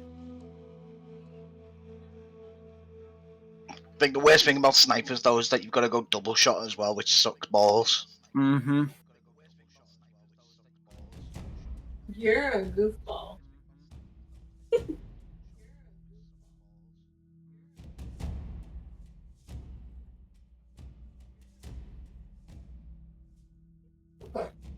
What? Oh my. That looks cool, man. You're a goofball.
It's never a good sign when your fucking frontliners are a 1-star Vi.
Well, that's a possibility right there.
Come on, baby Cho'Gath, go! Damn it!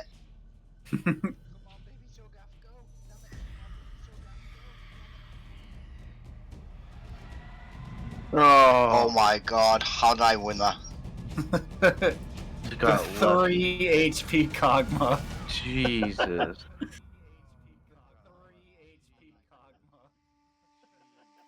It was just luck.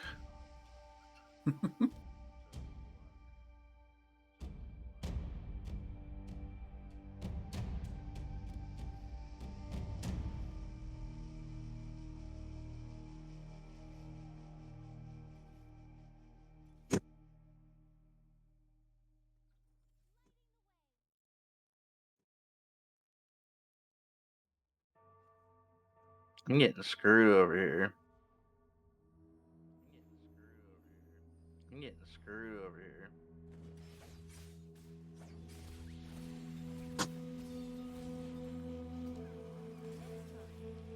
Ready for what you guys are going to be facing.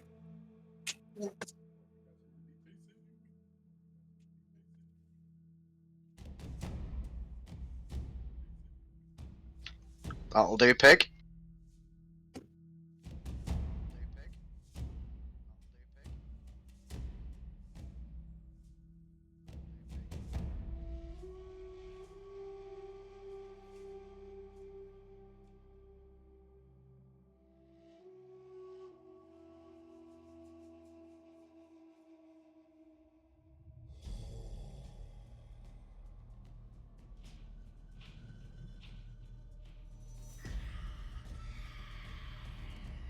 Go, baby Cho'Gath, go!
Coffee. Here's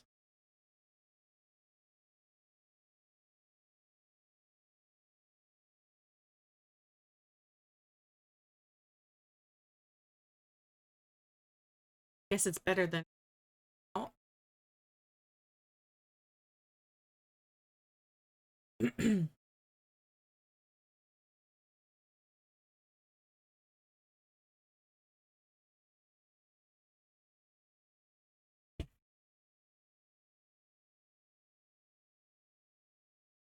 So you guys, I got all my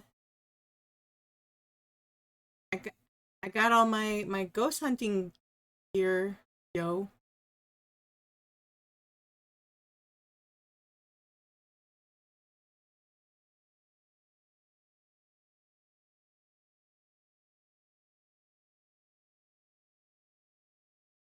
EMF detector. Ah. And my little voice recorder. That's a voice recorder. And then I also have, yes, I do have here another good one.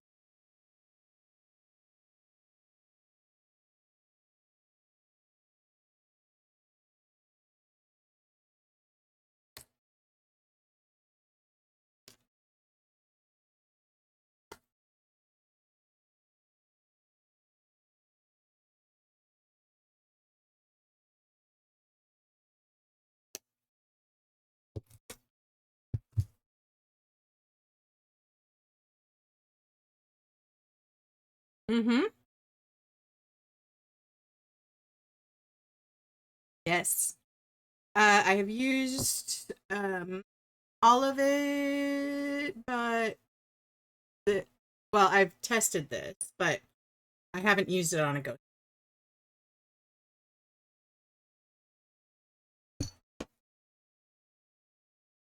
Yeah, there's one right not too far from my house.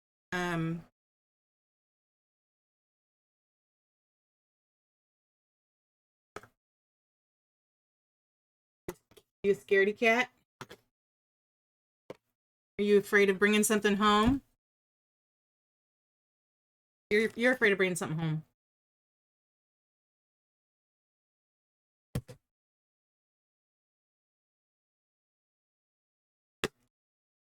Ha! That's because you don't know what you're doing.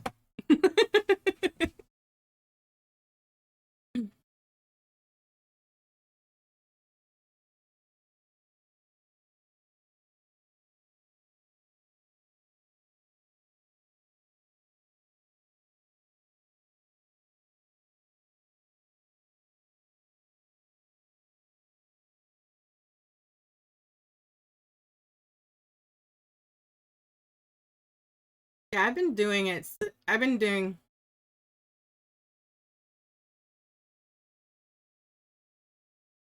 They're a little bit more than that, depending on what's going on. But yeah, I've been doing this since I was 19 years old.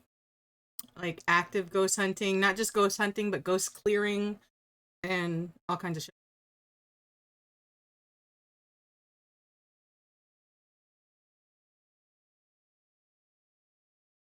She were.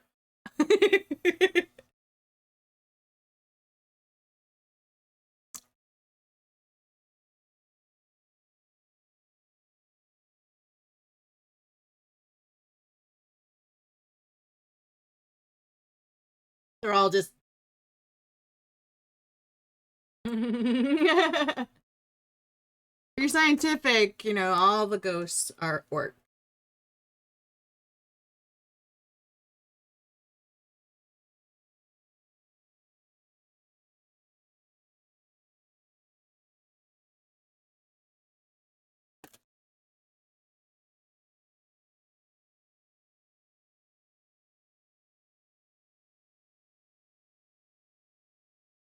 Well, everything is energy, right? Everything.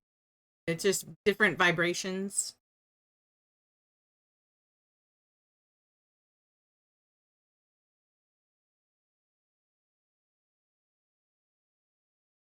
Okay.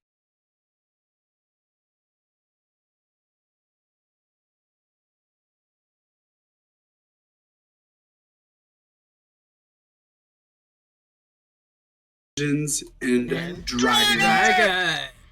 Here we go. Welcome back. Yep. Welcome back, everyone.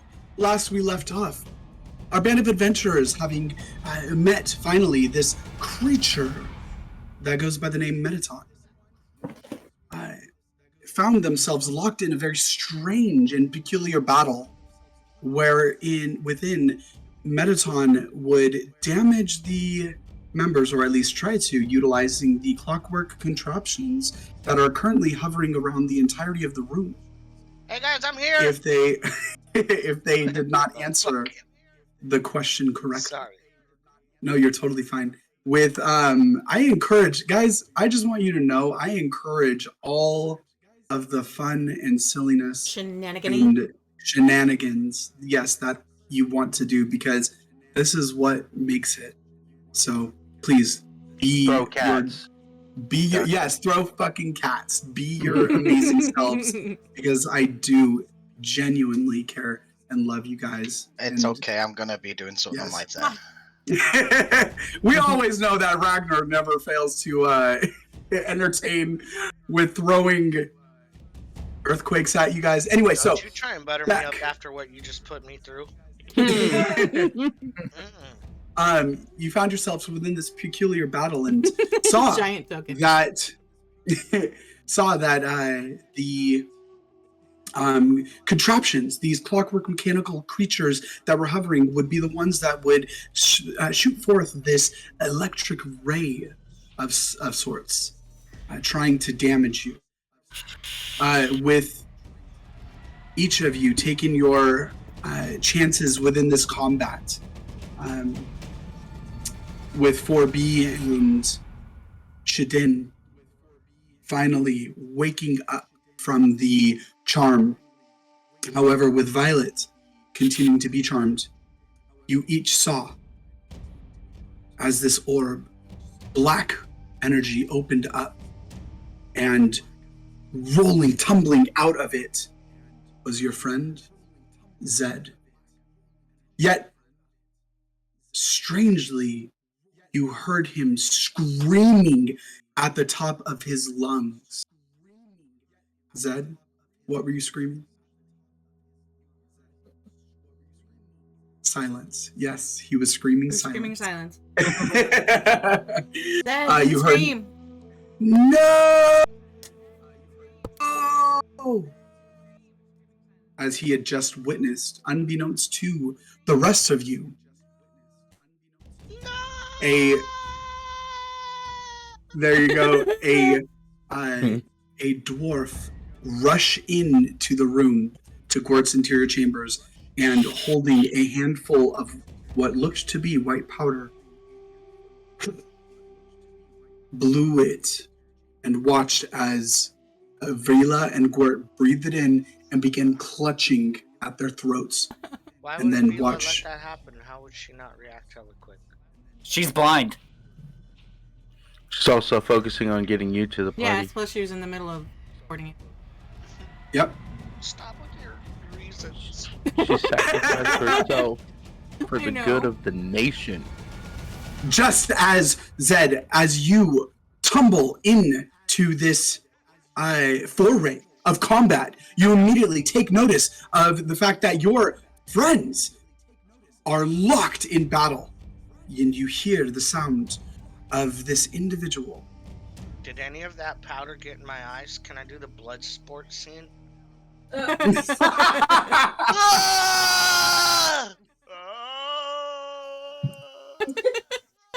Kumite. Stupid. Stupid.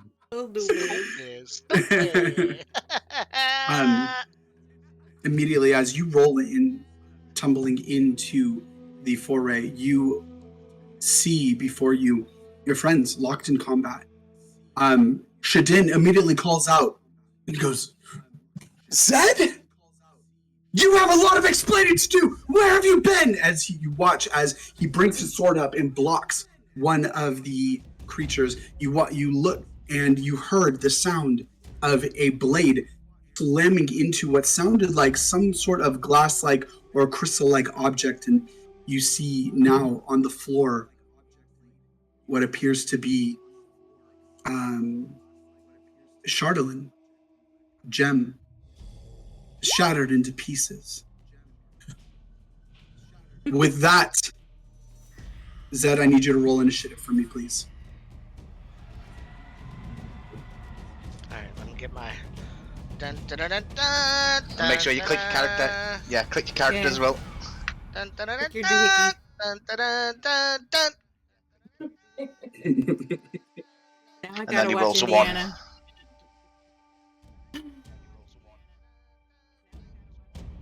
The Raiders of the Lost Ark. You hear Zed, Calibran chuckle a little bit. Calibran, would you roleplay that out for us, please? So yeah, after like I smash the thing and see him pop in, start my Let's sword in go. hand, pointing down. Just, about time you showed up, Zed. 24, this motherfucker's back. Zed, do you respond to Calibran? Wait, what? What'd you say? Are you guys really talking to me during a battle? Absolutely, man. Yeah, dude. Like I you just struck in the down this narrative. guy's Charlin, and you just popped up through here after I just struck the shit out of this guy. I see you Where did I enter. land? I just threw my character on there. Where am I actually? I would say you Where do you- are. Yep, you're right here. Who's the enemy on the board? Just one person? Well, and he's Little got like heart robot. hundreds of little tiny mini robots He's got a flying around. robot swarm. Little Mhm. thingies, huh? Thingy. Yeah, a swarm. But they're squishy. There's a lot of them. And they self-heal him. Sorry. Okay, replay that back. What'd you say, Calvin? Sorry, in your character. So you stumbled through your little portal screaming no. I had just sliced his crystal off with my sword pointing down. I pretty much look at you. About time you showed up, Zed. I guess I'm on the ground. I look up at Calvin and I just kind of am really taken by what I just came from. Like, that actually fucked me up. How am I gonna... Hold on. So I just kind of... I'm just gonna go into a fucking rage. I'm just gonna... My character looks up at Calibran. I don't really say anything. And I just... My eyes gloss over and get cloudy. And I unsheath my blade. You don't know who you're gonna Beautiful. kill, but you're gonna kill somebody. Beautiful. All right, I'm gonna glance over at Zed and say, "Oh look, the coward has returned." Do I not see for... Wait, really? Last time I saw you, I caught you with your hand in the cookie jar, and you teleported You don't have away. to say anything right now. But I see Don't you. do this. Bite your tongue. This is what my character would do, dude. During a battle? You just popped out. Calverin's like, "Oh, Zed's returned." To me, to 4B, you are a coward. You ran from combat.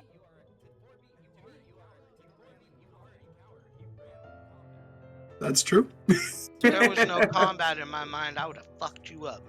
Really? Because you ran real quick as soon as I shot you in your gimmick. Shadin immediately calls out, goes, guys, we have a common enemy here. Let's focus, and then we'll deal with sidebars. And then positions his sword directed at I look at 4B and I go, I'm not finished with you.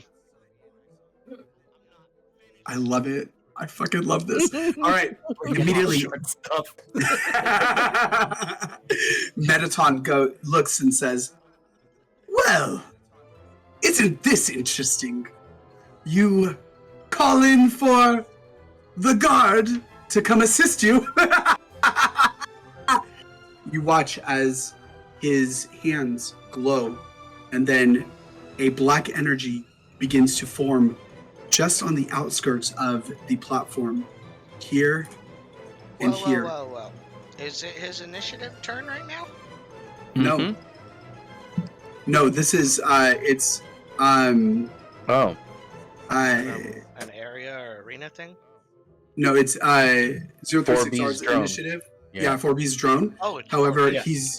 he's using a legendary action at the end of Calibran, and in response, in reaction to you coming into the foray, Zed, you see as two pools of what appear to be this black oily liquid with this very, very infernal energy emanating from them forms on the floor, and then popping Emanating in. from 4B and... No, emanating here and here, and then popping into existence. No. Okay. Oh, is that all? Oh. Why did I get put right there? Okay. Good. Did you just set me up, John? Time to get Nope. things a little exciting.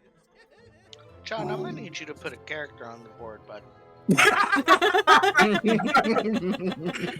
Okay. Little beknownst to the party, he was Kyle the whole time. The whole time. He reaches up and removes his mask. It's Kyle. The other creature moves up, Gotcha, removes bitch! his mask. It's also Kyle. In Dave Chappelle They're voice. all Avarice and Kyle. Two characters, no matter how hard we try, we can't get rid of.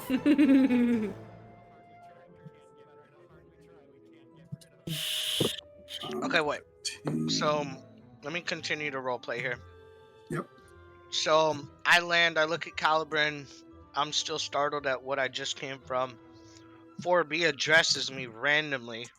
Everybody addressed And I look at 4B, okay, and I said what I said. Me and you are not finished yet, and I'm looking like I'm actually confused at what I'm looking at here. I'm like, I actually don't know who's the enemy. Like, I know this thing, right?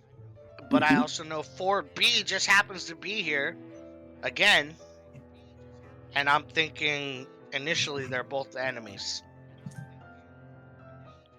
And so, as I'm pulling my weapon, I'm actually making a stance towards both 4B and Mega Hudawada.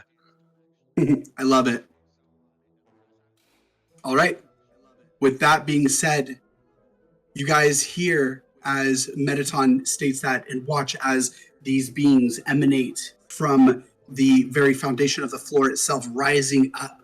And then you watch as one takes both of its kind of winged arms and slams it into the ground below it, before it, and you look as the actual ground itself, the stone flooring tiles just crunch underneath the impact of the fist. The other one rises up and looks out at the group and lets out this horrendous shriek.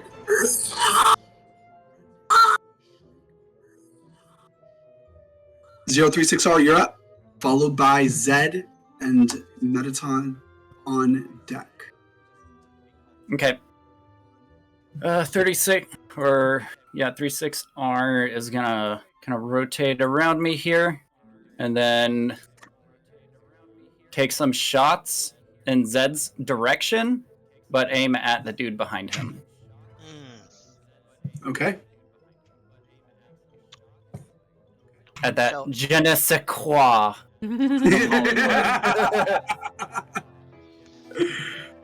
So out of reaction, I will make a guarded potential block with my blade and my bracer. Sure. Give me. There we go.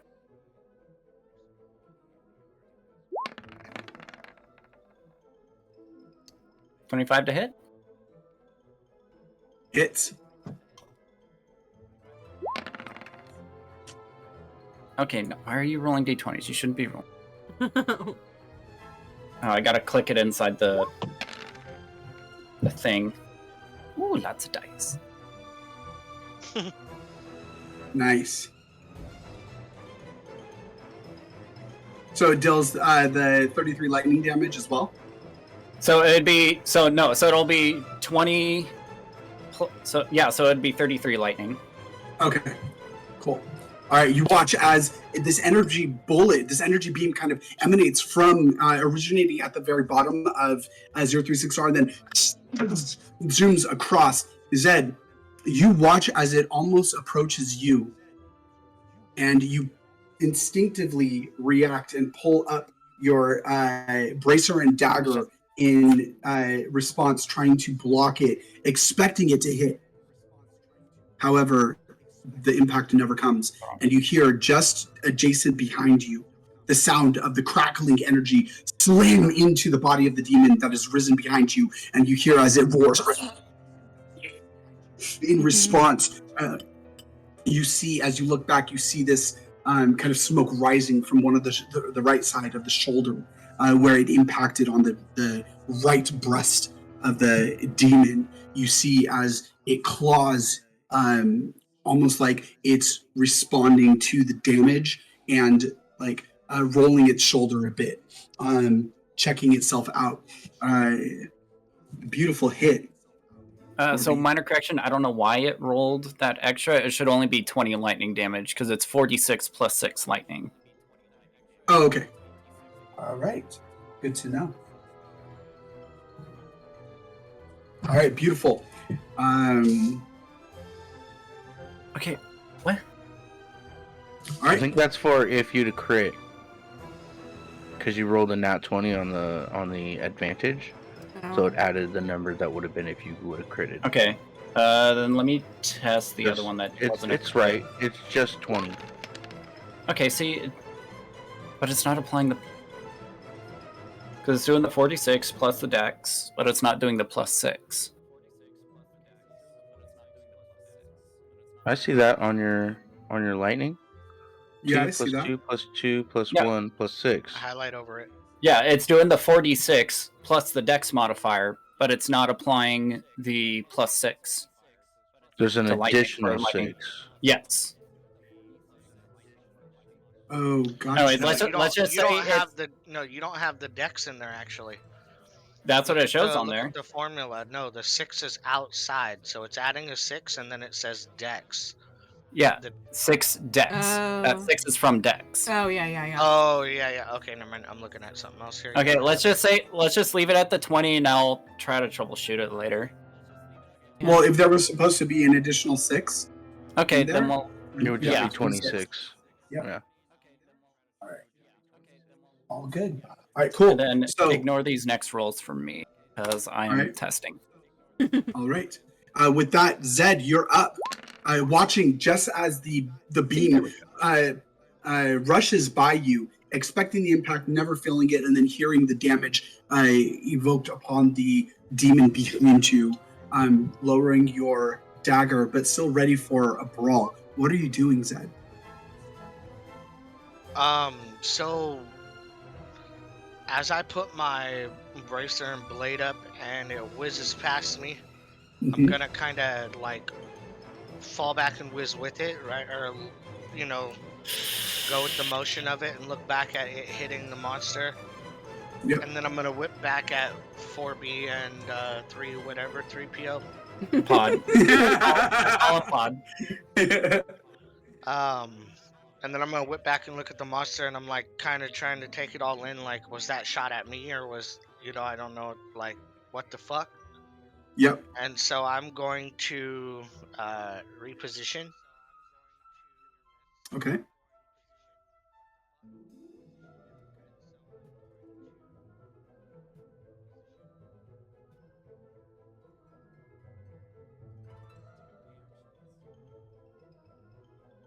where's my little? It's been a while since I've done character movement and shit. Your little what? Your little what? On the very top left, you're it's on the top left for me. You have to change it to select/move, not distance. Who's this top character? That's Alphys. You do not know her. You see before you a lizard creature that is huddled in the corner next to 4B and 036R, kind of on her hind legs, on her hunches, hovering just above her butt, like ready to pounce away. And she's shivering, and you see tears kind of streaming from her face. Tear stream. And you also see me holding a cat. Yes, you see Ragnar in the main like that, like a weapon. Is this area? I am a lit weapon. up? That's great. I'm sorry? This area is well lit up. Yes. Are there no dark edges, or is it all lit up? It's all lit up. The entire room is covered in what appears to be, aside from the actual hovering, like hundreds of tiny gears that you see hovering just above you, almost like blanketing the top, like a cloud cover, if you will, kind of through the mechanical creatures that you see hovering around you. You see these very bright bulbs that are stringed together all around the room, that are emanating these brilliantly white light. The entire room is incredibly lit up. Okay. So, remind me again how we were working with stealth. What do you mean? As in, like, because remember how I would attack and then go back into stealth and etc. Yeah. So you, like, I will still allow that. However, with the room being lit up, you would be stealthing at disadvantage. Would be disadvantage? Okay. Correct. Well, I'll take that. Your cloak has invisibility. Yes. So Yes, it does, that is kind of true. negates the whole entire thing. It's just God cloak damn up, it. Why cloak do down. I not... That's obviously the way I built my character. Why am I not utilizing the invisibility side of things? Like, specifically for this shit. Like when you're running away from guards in a city? No, I don't know. No, I Alright. prefer to make it more dramatic, okay? That was too easy. You're not wrong. It's like, oh, poof, there goes the rogue gone. Like, alright, well, that's a whole lot of missed story.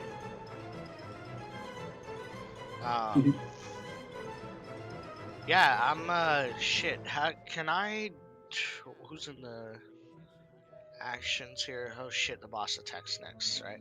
Here. Yep.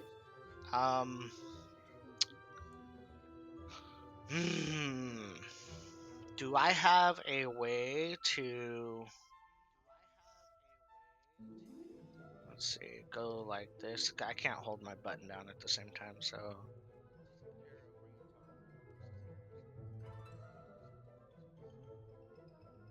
So it'd be 20 feet that way.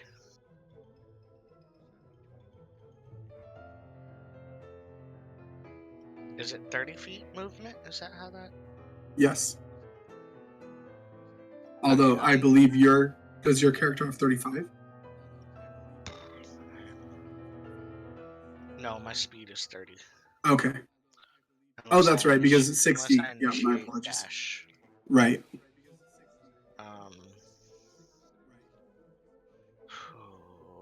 So these little minions, Mhm. they're sprinkled everywhere?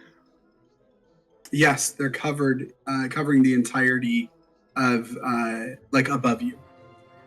Hovering roughly about 5 feet above you.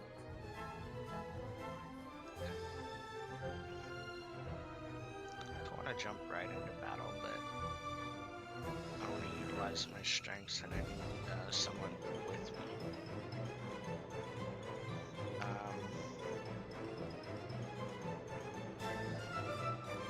I can't get in position.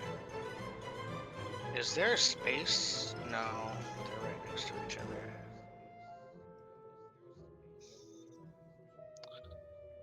Can I move and then delay or no? Yes. You can move and hold your action.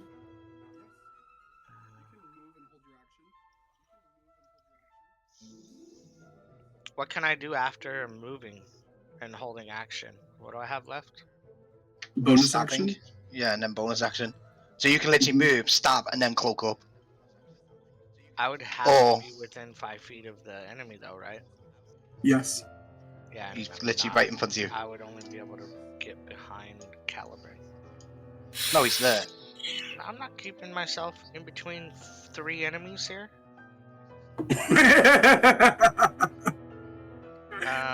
Yeah, you know what? I'm just gonna take this moment to reposition. Jump it.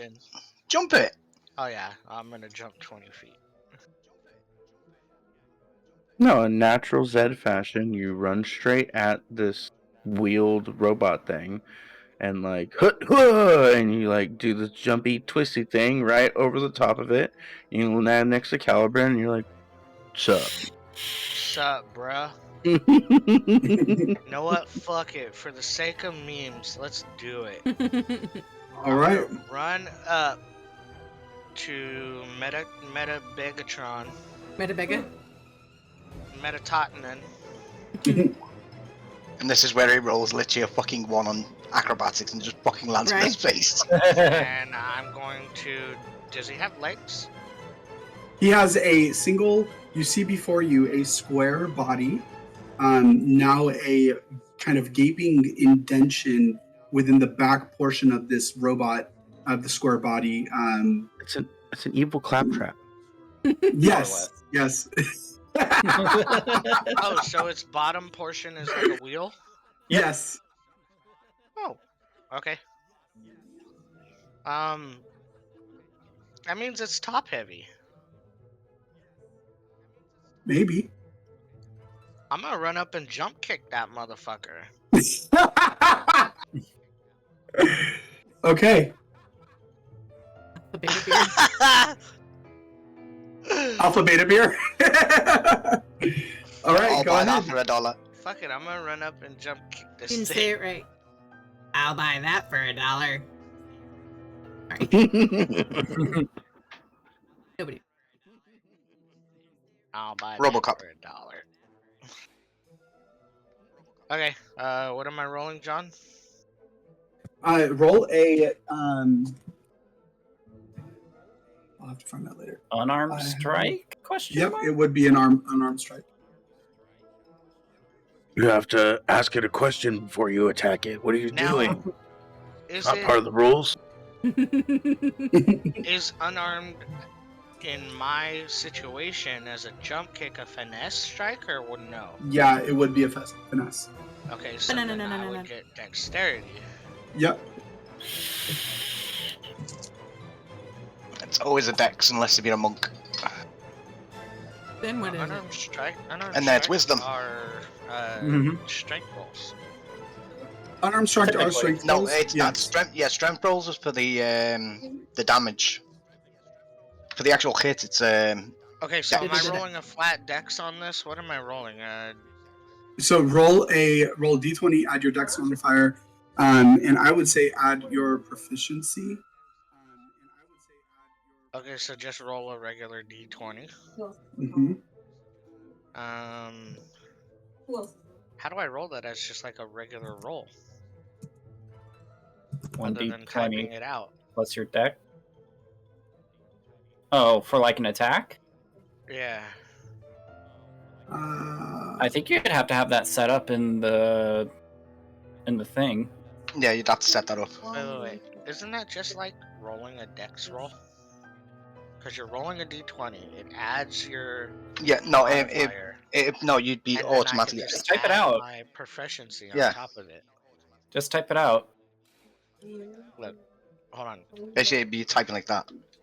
No, I'm gonna roll a dexterity roll, Does not have proficiency. and then yeah, it'll just wait. You're saying it's not adding proficiency now? Right. I was. Yeah. I would say yes. Go ahead and add your proficiency bonus to it. I will allow that. Alright, I'm gonna hit Dex roll right now.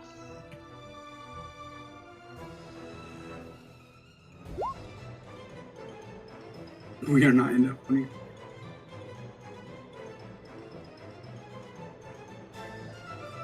Plus 10. So, That's your save, isn't it? Wow, okay. yeah. I believe that is my that's Yeah, that'd still count. That'd still count. Yeah, but that adds it all. That's all right there.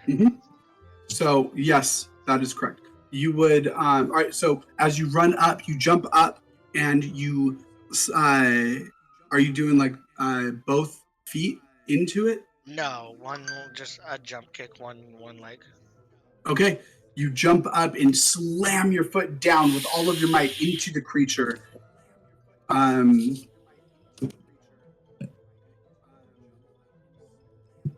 You watch as the creature wobbles and then puts a hand down and pushes itself back up as a bunch of the creatures that are hovering above you immediately rush down and lift the creature back up as well. And the creature turns over to you, and with tons of flashing lights, buttons, and levers on the creature's body, you hear kind of emanating from somewhere, and you watch as the creature holds up Metaton, this robotic animatronic holds up a microphone. Bonus action, invisibility. Poof. See ya.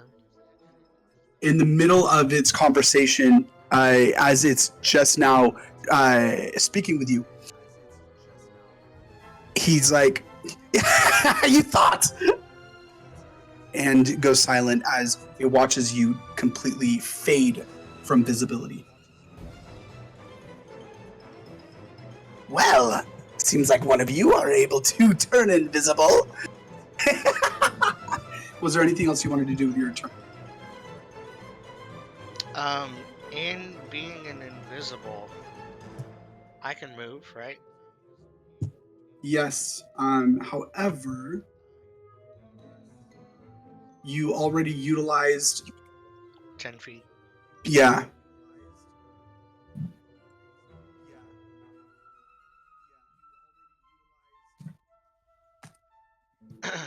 Remember, I have 2 bonus actions because of cunning action. Mm-hmm. You already used one. To go invisible. So I'm asking if I can still move. Yep. A dash, right? No, not a dash. Move. Oh, okay. Movement is not a bonus action. Movement is just you have your allotted 30 or your speed Right. each turn. So you would still have another 20 feet. You still have another 20 feet, and you still have a bonus action available. Okay. The dice is in the way. How do we clear Just the click the dice? screen.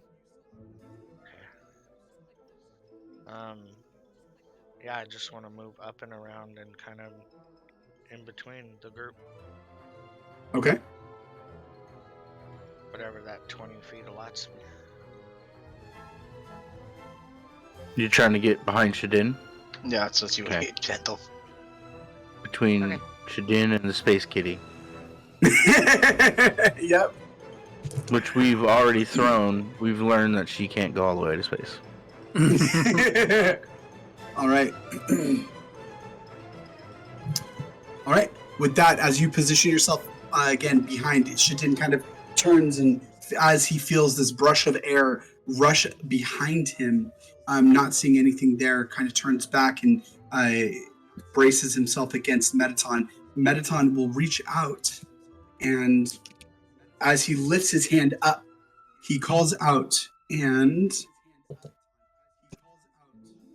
ooh, the lights once again trail over each of you as the creatures above you spotlight on each one of you, and then finally all of them collect onto Ragnar.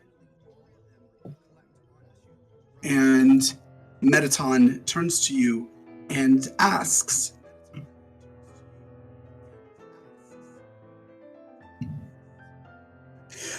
"What are robots made of?" Points a finger directly at you.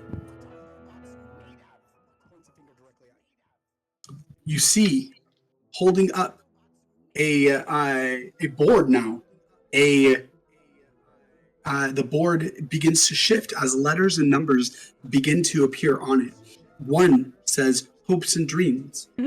2 says metal and magic. 3 says sugar and spice. 4 says wit and intelligence.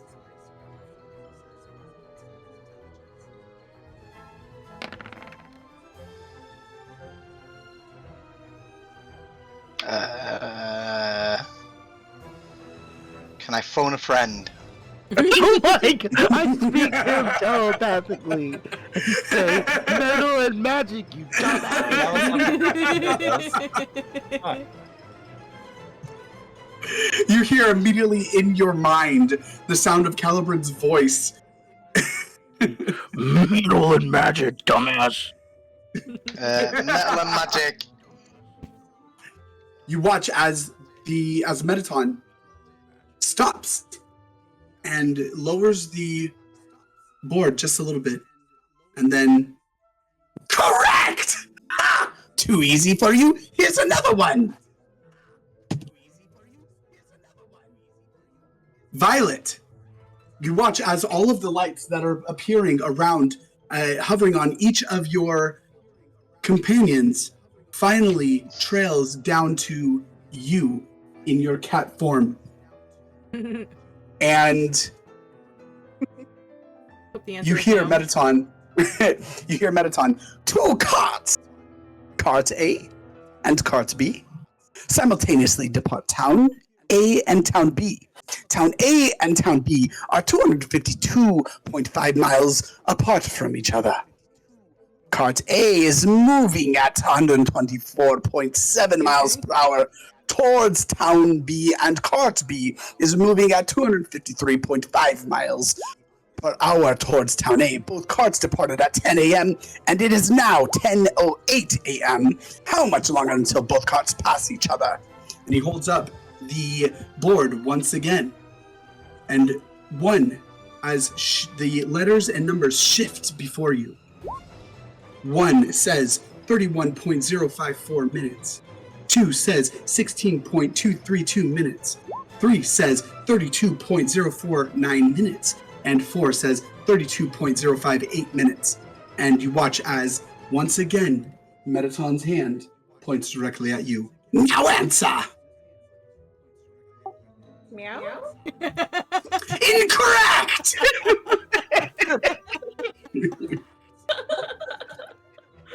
Oh, Immediately, that is a 23 to hit. Yep. All right. Immediately, one of Block the. it. Wait. Oh, never mind. I'm not next to her. Oh, yeah, No, I'm okay. you are We're not. holding it together.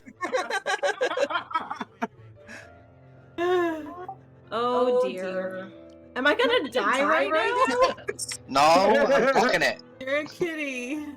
I deliberately held my air turn so I could block it. I hope so. Did you? Because he's protecting the 23. kitty. Yeah, he did. I literally threw a 23. stone and held the shield up, and that was it. Yep. So 23 to hit you, Ragnar. Bounced. All right. As the energy beam immediately fires down, you step in really quick and pulling up your shield to cover your cat friend. You feel the impact once again of the electricity as it finds purchase against your shield. You feel as it pushes kind of your arm down a bit from the impact itself, and you see as smoke begins to trail up from where it found purchase on its shield. Finally, 4B, the lights around Metaton that are coming from these clockwork contraptions, the creatures hovering just above you, finally trail around on your friends and then find their rest upon your frame. Metaton turns to you and says, "How would you kiss a ghost?" 1, as the board rises once again, and the numbers shift and letters shift. 1, heck yeah. 2, heck yeah. 3, heck yeah. 4, heck yeah. And then he points directly at you. 3, heck yeah. Final answer.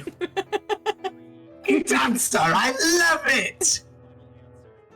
Now, you watch as Metaton, the body kind of shifts and moves, looking out at each of you, and then finally turns, and you see one of the silver orbs that are hovering kind of trail in front of him and rest, and he holds up the microphone.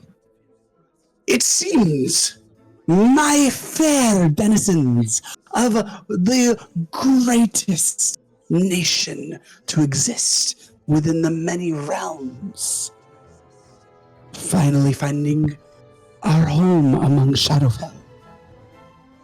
It seems our friends here have provided just what we needed, a beautiful and wonderful level of entertainment. Don't you agree? And you swear you hear the sounds of applaud.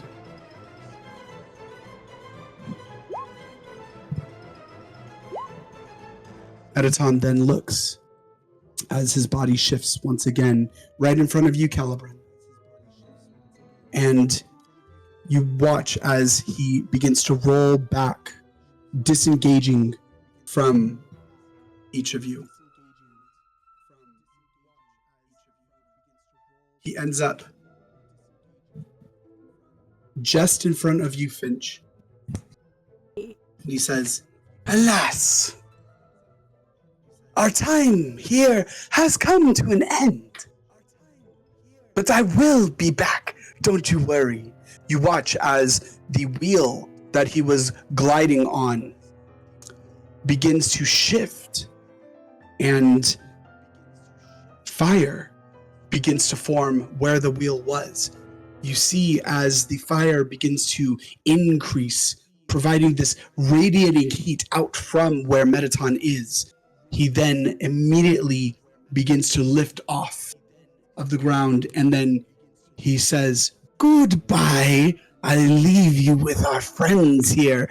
And he shoots through the ceiling, leaving rubble crumbling down. And that is where we will pick up next week. Gadget rocket. Finch side eyes the nearest demon looking thing and goes on.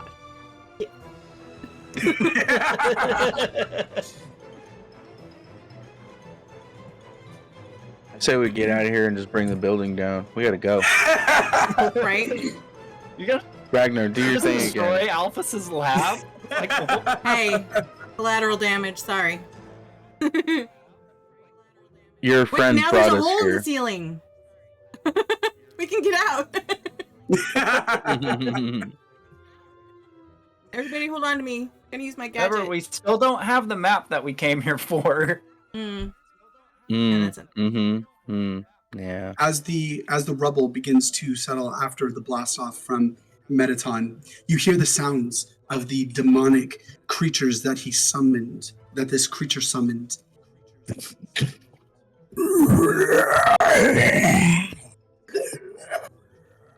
As they look at you, each of you see the saliva dripping from their fangs, these monstrous creatures that are, one, this intensely kind of roiling purple skin. You see this movement underneath the skin, almost like worms that are kind of bulging the skin out and then sinking back in to the actual body itself. The other, this That's large not kind of mass of tentacles that make up the legs of the creature itself, kind of slopping on the ground.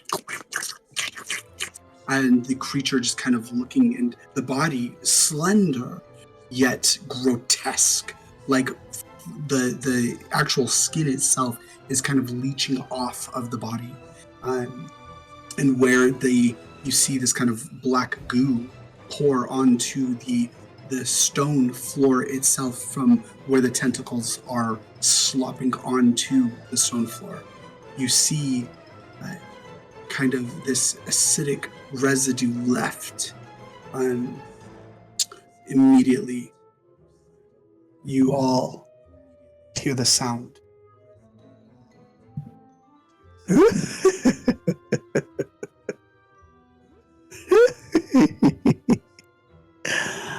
Now, isn't this fun? Hovering above,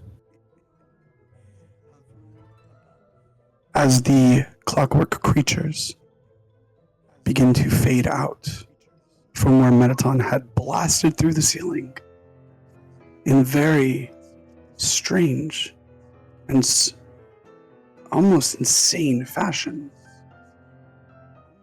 You see a smile appear as though painted on a mask.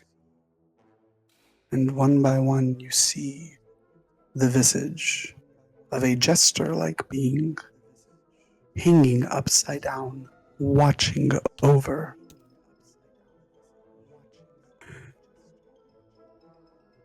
Now, the fun begins. And that, my friends, is where we will end today's session and pick up next week. Will Alpha Beta Fish make it out of Alphys's lab? As it seems more and more, they are walking directly into an elaborate trap set for them. Will Zed be accepted back into the group as he was flung back here from Iron Master, holding much needed information for the rest of his companions? And will Jevel finally be the end of our hero's journey? Find all of that out next time on Dungeons and Dragons. For the stream, like, subscribe, hit that bell, be here every Sunday, 11:30. We love you guys, and peace out.